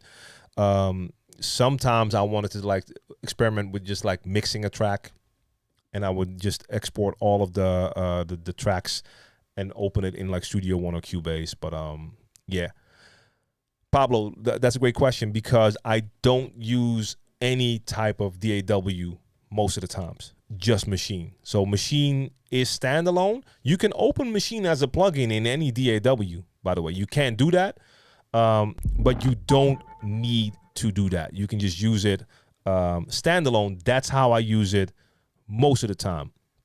Did someone just start spreading subs here? Because I see DJ Defro, Vinyl Touch, Mixmaster G, Jeff Denning, MP Sub coming through with those subs right there. So I thank y'all each individually, but they came through all one after the other. But I can't see in my Restream app if someone just gifted that. Damn, I can't see. So if that was y'all by yourself, then that's really appreciated. But if that's someone who gifted, let me know who did that. And 3 a.m. Wave, I appreciate that follow right there. Okay, so Mixmaster G, you didn't do that yourself because you just got subbed.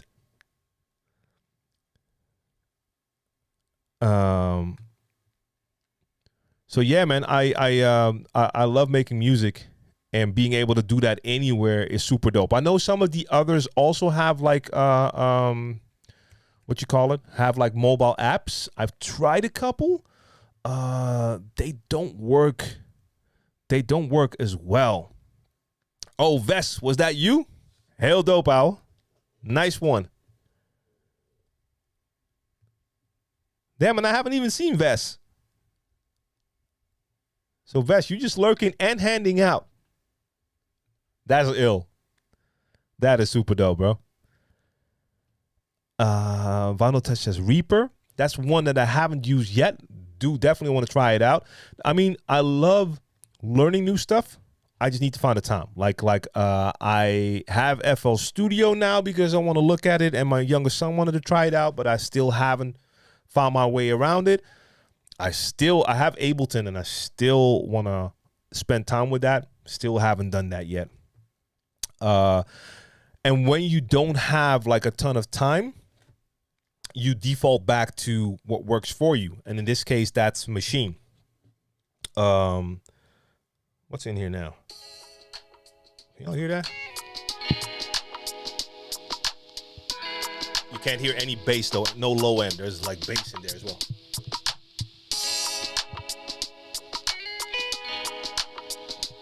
But you can just start something like that, export it, and now you open it up and you have like all your tracks.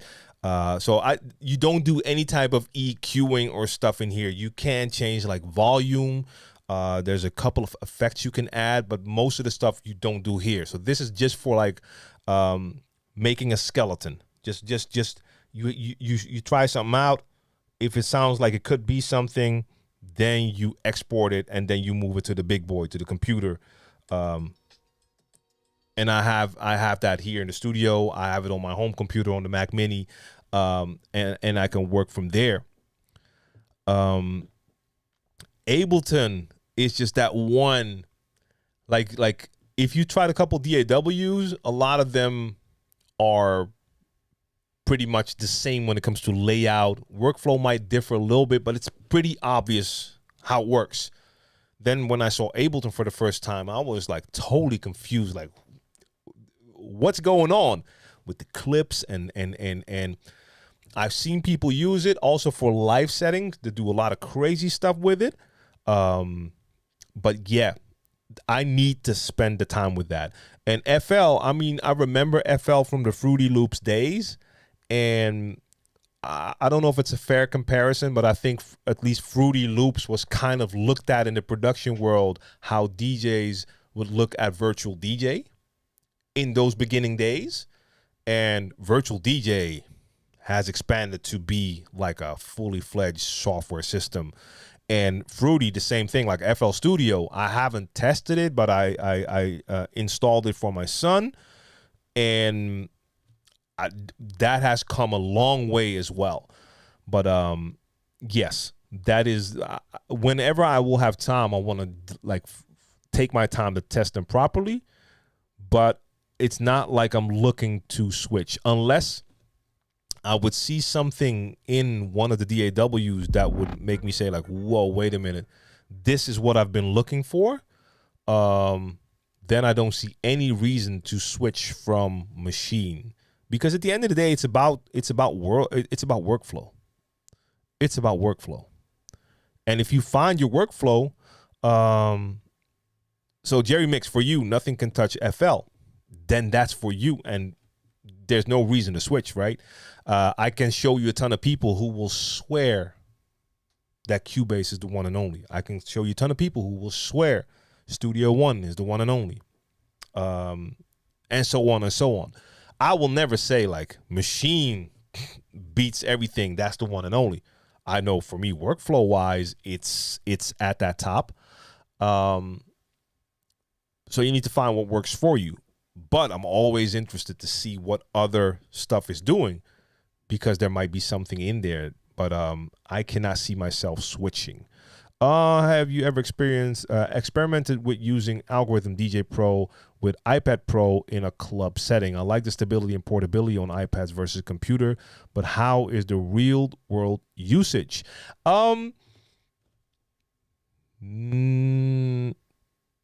No, not really. It's a yes. It's a yes and no for me.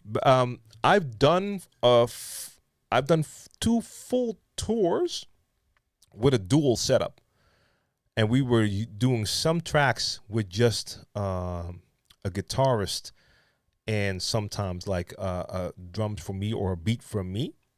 And I had like my DJ set there, Serato, Phase. I was using my Denon VL12s, full Serato setup. Next to that, I had a DDJ 400 and my iPad Pro with Algorithm DJ, and I was using that for the videos. At that time, that was the best option.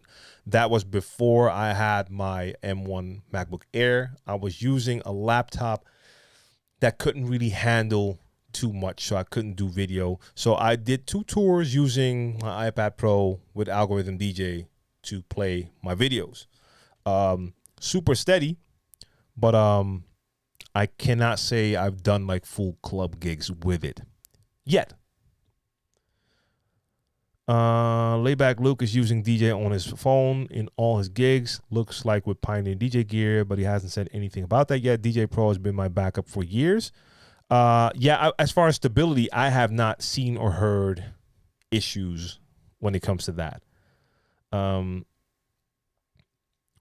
Jerry Mick says the reason these beat FL is because Image Line took too long to transition FL to Mac, and when they did, it wasn't stable as the Windows version. And Vinyl Touch says recommended VSTs. I don't know for what purpose. What type of VSTs? Are we talking instruments? Are we talking for mix purposes? I mean, I have quite a bit of software, but I also fell into that trap that every plugin looks like the new bright and shiny thing. So I remember at a certain point I was installing so much stuff and I had to get rid of a bunch. Light Bright, I see you with that follow. Salute. So I actually tried to cut that down a bit again. I am fully in Native Instruments as well, because I have their full complete 13 Ultimate Edition. So I have a ton of their instruments and stuff, which all works great inside Machine. I also have the M32 by Native Instruments if I ever want to do more piano type playing, which I don't have any skills when it comes to that. But playing on pads is not the same as playing on keys, so that M32 can come in handy. And then I have plugins that will help you with. I also have a ton of the isotope gear for like the EQing and mixing and stuff. I love my Soundtoys VSTs. Soundtoys has some great stuff. And I need to do streams on this so we can get into that and I can actually go through the list. So yeah, Vinyl Touch, indeed. We should do a separate stream and just talk about that alone. K-Leave Win says, I'm just restarting doing DJ gigs after a 3-year hiatus and I have 3 gigs lined up. Could you share any practice advice tips that I can do to prepare for my gigs? No, not specifically. I mean, you just have to play. And it's, for me, the advantage of live streams, even though you're in full control, you can do what you want to do, is it will still feel differently compared to just starting your set at home and playing without an audience. But no, I can't say that I have any specific tips. I mean, you just have to get the hang of it again by doing it, by actually doing it, by playing.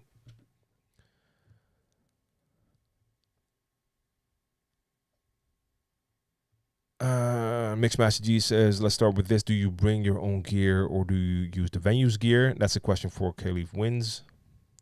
And 3M Wave says, a Reason Rack VST is a sleeper. I have not used that yet. Nope.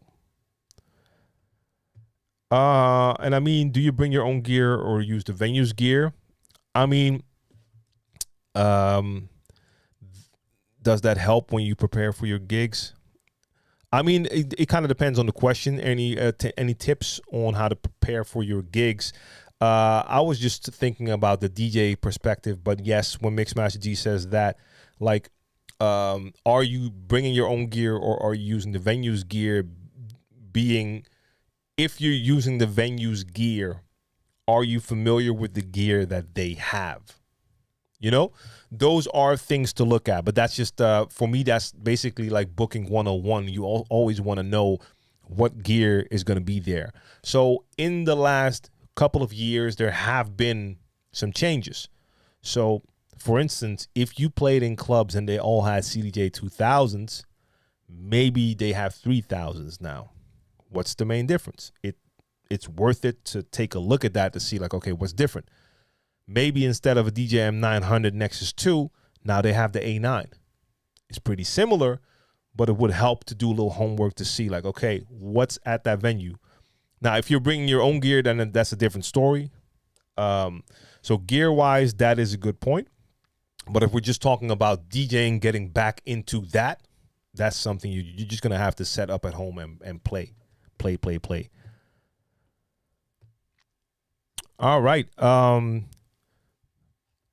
I think I made it through all the questions. So just scrolling through really quick to see if there's anything else here that I missed. I don't think so.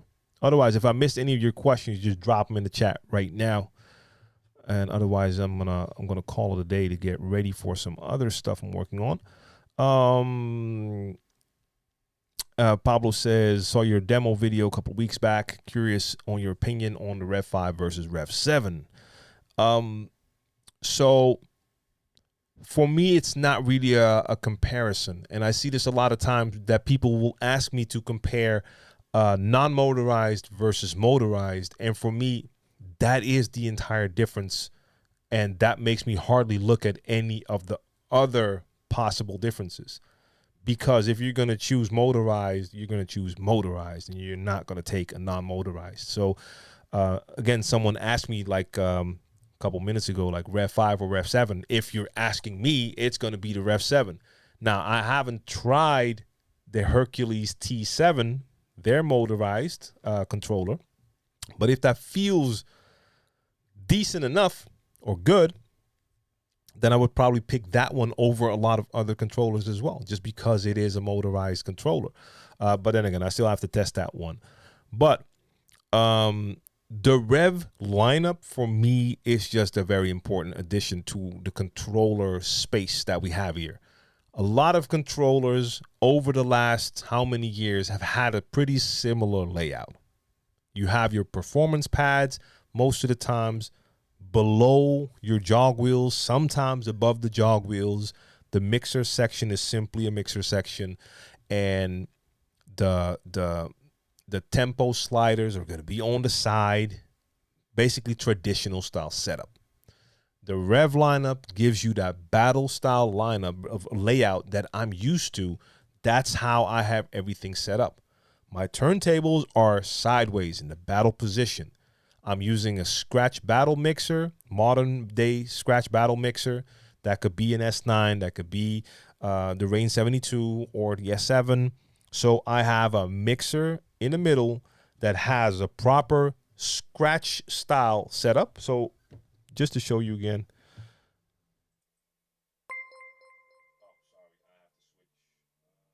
Yeah.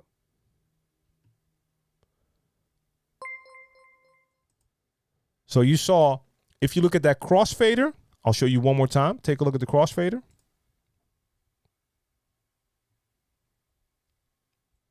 The entire area around the crossfader is empty. Traditional scratch mixer made for turntablists. No extra knobs around your fader, right? Then on that rev, and the Rev 5 has that same thing, on that mixer section, you have the performance pads there in the middle. That's how I have it when I'm playing. So I'll have turntables, and then I have some mixer in the middle. That could be, again, an S9, could be my Rain 72, the Reloop Elite. Any of those will have the performance pads on the mixer and that empty crossfader section. Scratch mixer with the performance pads there. That's what they did with their Rev lineup. So the Rev 5 has that. The Rev 7 has that. Even the Rev 1 has that to a degree. Same thing with the turntables. I have them sideways, so my tempo sliders aren't on the side. They're at the top. That's how I've played most of my DJ life. So now to have that on a controller, for me, is the most natural thing. For a lot of other people, that's absolutely crazy. They have no idea why the tempo sliders are there, and it doesn't make sense because for all of their DJ life, their sliders have been on the side. For some, that might be an absolute deal breaker. And in that case, you should probably go for something like the Rain 1 if you want to have that motorized controller, but with a regular style setup. But for me, that's what I love about the Rev lineup. Now, the Rev 5 is mid-tier compared to like a Rev 7, which is their top tier, or a Flex 10. The Rev 5, you can feel it a little bit in the build quality, even though it feels decent. It's not the same. And it has some specific features that other controllers don't have, like that piano mode, which is not something I'm going to use, but it has it. It has the dedicated stems buttons, which is cool. Rev 7 doesn't have it, but I don't need it. I just mapped it, and I have the controls now. So that's not important for me. So I love them both. They're great. I had a lot of fun using the Rev 5 for a couple of my streams. But of course, the Rev 7 for me is the clear winner because the motorized platters are that thing. Mixmaster G says the T7 feels decent. I didn't like the crossfader, but there's supposed to be an alternative for that. Haven't played with that. So yeah, that's the thing. I need to test that. So I'm gonna be talking to them this week to see if I can get one over here. And Vinyl Touch says knowing DJ history would resolve the confusion. About the setup, about the layout, right? I think you're talking about that. Yeah, I mean, for some people, that is something they've never seen before, and that's okay. I mean, if you're not, like, I understand, if you're not into hip-hop DJs, turntablism, then you've probably never seen that. And salute to Cash Money, DJ Cash Money. That's the homie right there. Philly represent. And Pablo says, I love the fact that it matches my S9, which stays home mostly because I don't get a lot of gigs where the turntables will be required, and the controller makes much easier to transport. Yeah, I mean, that's it for me too. Like a lot of times for my gigs, I will have turntables on the rider, and I'll tell them the mixer I need, but a lot of venues here can't get their hands on that. In that case, I used to bring the mixer most of the times. Like, cool, I'll just take that mixer in the bag. It's not that big of an issue as long as the turntables are there. Now there's been a couple of situations already where I was just like, hey, I have a travel case for it now. I'm bringing the Rev 7. So my first upcoming gig is at a venue I've played before. They have an XTJ RX3, which is a dope controller, standalone player. Sorry, you can use that as a controller, but dope standalone player. But their booth is big enough that my Rev 7 can fit next to it. So that I brought that last time. I'm bringing that Rev 7 again. Before, I didn't have a travel bag for it. So then it's not that dope. You don't want to show up with like a big box that you have to carry around, take that out, get the foam out and whatever. But with the travel bag, it made things so much easier. And in some cases, that's for me the way to go because setup time is also way quicker. Putting your conspiracy hat on for a moment. All right, let's call this the conspiracy hat. Do you think Native Instruments will finally get their act together after the Serato sale to Pioneer and start to collab with manufacturers? I wouldn't call it a conspiracy. I don't think so. I don't think so. I mean, they haven't showed any signs that DJing is that important to them. So, Native, not that long ago, actually already showed the direction they were going in, because Native Instruments, Isotope, and Plugin Alliance have now basically merged. That's why now you even see, like, you can get an email from Native Instruments showing you a bundle deal for Isotope type of stuff. So I think they're aiming, or they're spending most of their focus on that. So I don't know. Still don't understand why Traktor still don't have mass support being a full MIDI software. Yeah, I don't know either. I mean, I think Native made some mistakes in the past where they could have won territory but lost it just because of the compatibility issues. I tried a couple of things, couple of pieces of gear from different brands, and would have issues compared to using Native Instruments gear and then everything worked perfect. I mean, that's not great. Then they had that point where they came out like, hey, we're going to give you a new controller and it's not going to have jog wheels. I think that probably scared off some people. They already had signs that they are aiming more at the performer/producer type DJ than regular DJs, I think. But I don't know. I have not paid that much attention to the Traktor side of things. And I'm fully in the Native Instruments ecosystem with my complete, with all the plugins I use and machine. And even for me, it didn't feel that interesting to combine that with Traktor and turn that into my setup. Also, I'm not a big fan of the Traktor workflow compared to how Serato has its workflow, and like Rekordbox DJ has their workflow. That works better for me compared to Traktor.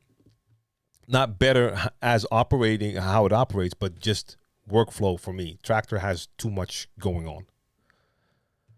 Nightlife DJ, with S9, Rain 12s, and external SSD, do you have a good solution for a hub using MacBook Air M2? I mean, a good solution. Yeah, you're gonna need a hub for that for sure. Probably a powered hub, but I don't know if that's the case. But yes, because you have 1, 2, 3, 4, at least 4 connections. I mean, I have the M1 MacBook Air. I don't think that the M2 MacBook Air has more ports. I have 2, so that's not a lot. I have simple USB ports that I can bring. I always bring 1. I was using the Reloop USB stand. That's their laptop stand with an integrated USB hub that has 4 ports. That works, but I think I kind of broke mine a little bit. I still have to get that checked. And the S9, see, that's the thing. Like with the S7 and S11, you don't need as many ports because they have the onboard USB hub. The S9 didn't have that. I'm saying that, but that's true, right? Almost makes me want to grab my S9. But yeah, I'm pretty sure. Like a lot, like the Rain 72, my Rain 72 has the 2 connections. So I can connect the 2 Rain 12s to that Rain 72, and then you only need 1 USB connection to your computer. So that makes everything a lot simpler. But the S9 doesn't have that. The S7 has that as well. The Reloop Elite has that as well. So that's the one thing that the S9 has going against it. Because even with Phase, I've had gigs where I would just connect Phase to one of those ports on the mixer instead of having to connect that to the computer. But I mean, there's plenty of good USB hubs. Most of the good ones probably will cost you a little bit. But yeah, I mean, that's the thing with a lot of the newer MacBooks. It's hub life, baby. I don't think there's a way around it. So yeah, Mixmaster G, I knew you were gonna reply to the Traktor question. Traktor is my bass DJ software. I gave up hope they will. I've been screaming that they need a decent entry level full jog size controller, and I use the CDJ 3000 in HID, but that's overkill. Yeah, again, like I said, they have not shown any signs that DJing is their focus, which is unfortunate. And Leon Billups says hi. And DJ 312, DJ Bad Boy Bill and Julian Jumping Perez turned the Rain 12 sideways so that the pitch is on the right side. Oh, damn. Yeah. Hey, people will do stuff like that. Yes. Dominic says, I bought some secondhand handpins and adjusted the tone arm the correct way with 3 grams of pressure. When I back the needle skips on both players. The needles are old. What's going on? I don't know. No, I don't know. What kind of needles are you using? Or sorry, are the handpins the needles? Because then I'm not familiar with the name. And the needles are old. What's going on? I mean, maybe the needles are just too old, but what are the needles? Let's see if Dominique has an answer for me for that one.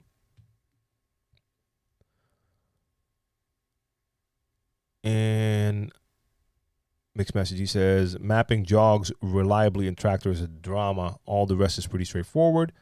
But waiting for real-time stem support for a while. Yeah. So yeah, I'm just gonna wait to see if Dominique has an answer on that one right there about the needles. And after that, we're going to call it a day for today. And I'll be back here on Thursday with Certified Bangers. So that's all about that hip-hop, the energy. So old Stanton 505 Mark IIs, I mean, they might be the issue. Either you're going to have to put more weight on the needles. I'm going back to my days of having the Stanton 500s and having actual coins on top of the head shells to just give them more weight. That helped. It's not the greatest thing for the needles, but it helped. Then I made the switch to different needles. Then I started to use the Shure M447s, which was a major improvement. Also, some of the Artefon needles. So those were a big improvement. And now, since the Shures are not produced anymore, I switched to the Gico needles, which are basically a replacement for the Shure M447. But the Stanton, I've not used the 505. I do have the 500s. And yeah, that's they weren't as stable for sure. So nightlife DJ, I'm that old that I have to put a penny on my needles. Like I said, man, I'm from that era, man. Coins on your head shells, and it worked. It worked. Sometimes I went a little bit too wild, and a coin would fly off, so I would have to find a way to almost tape it onto it, but it worked. Sis Edit, my pleasure. It is my pleasure. And Pablo says check the needles or the tracking setup. And Damien Chicago says, how did you set up the EQ graphic on your Rev 7 scene to move with your voice or the audio? No, that wasn't asked already. In OBS, I'm using a plugin called Spectralizer.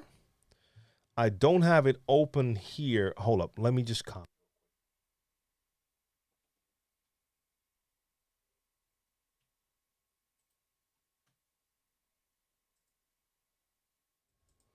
Okay, so I'm copying it in now. Paste. There we go. Hello.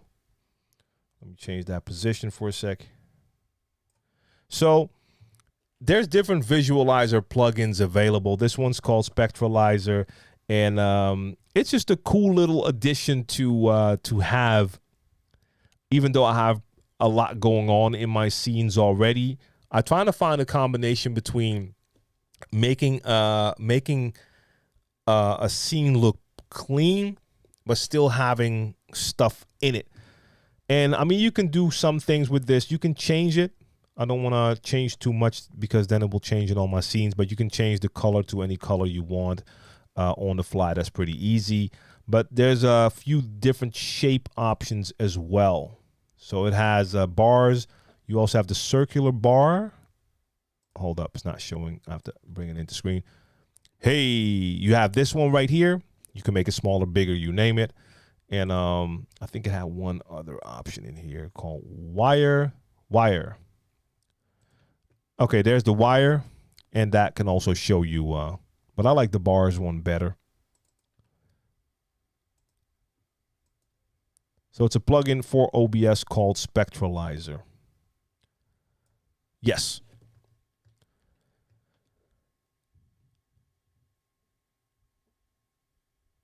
Elmer, the Artifon needles, the VNL needles. I have not tested those. I was gonna test those, and Artifon was gonna send those, and they never did, so I never tested them. But yes, those are also available, but I just haven't used them yet. Vess, any plans to set up YouTube memberships? No, instead of that, I have the membership website now. So DJTLMTV.com is the membership website. And I just started that. And in the coming time, I'm going to be adding a ton of stuff to that. There's a couple of different tiers on there. It's kind of similar to how you have tiers on Patreon. But working on that. So there's some stuff I'm going to be doing there. So I have my merch there as well. It's the same merch as I was selling on my website, but now I don't have to deal with that through my website. So this is a more streamlined setup. And I have, with the memberships, you have like, I can have some merch that can be exclusively for members of a certain tier, higher discounts for higher tiers. I'm going to be doing stuff with like certain videos that I can't post on YouTube are going to be on there as well. So that, see, the thing, like YouTube memberships is an option as well. But the thing with like the memberships there, and even with the subs on Twitch, for instance, is they do take quite a big portion of the money, especially on Twitch, but I think with the memberships as well on YouTube. And with that own membership side, I don't have that. Then the revenue really ends up where I want it to end up, and hopefully where people want it to end up as well. So that is, it's open. It's a work in progress, and I hope to really build that out and to offer a lot of extra value there. All right. I think that is it. Nightlife DJ, I see you with the nested scenes. Yes, indeed. So shout out to each and every one of y'all in the chat. Of course, all the lurkers. I hope you had a good time listening or watching. And I hope this whole show can add some value. It does to me for sure, just by reading your questions and some of the answers in here. So every Monday Q&A, Mixmaster G, you had a question. I saw that come by. The official start time is 6 p.m. That's what I normally do. I had to move that today. So if people follow me on Instagram, I posted there that I was going to start later today. I'm going to keep that open for a while. Like if I find that the 8 o'clock slot I started at 8 today works better, then I might have to move this to 8 o'clock, because logistically that 6 o'clock works sometimes. But 8 might be better. I just didn't want to have stuff that was too late. But we'll see. So follow me on Instagram, everyone, DJ TLM. And if you want to know more about the merch and the memberships, DJTLMTV.com. And since edit, my PTO1 scratch is still in its OG condition.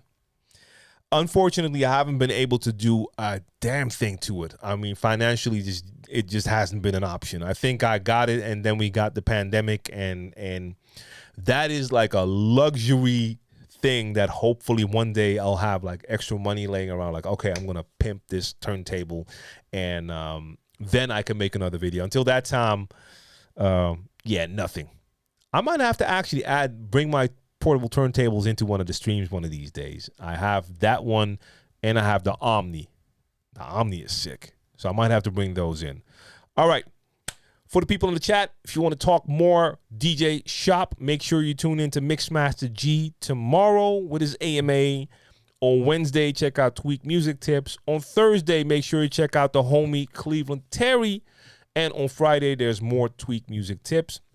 And I'll be back on Monday. So Thursday, Certified Bangers. Sunday Sessions. Monday, Share the Knowledge Q&A. All right. Peace to each and every one of y'all. And I'll see you next time. Peace.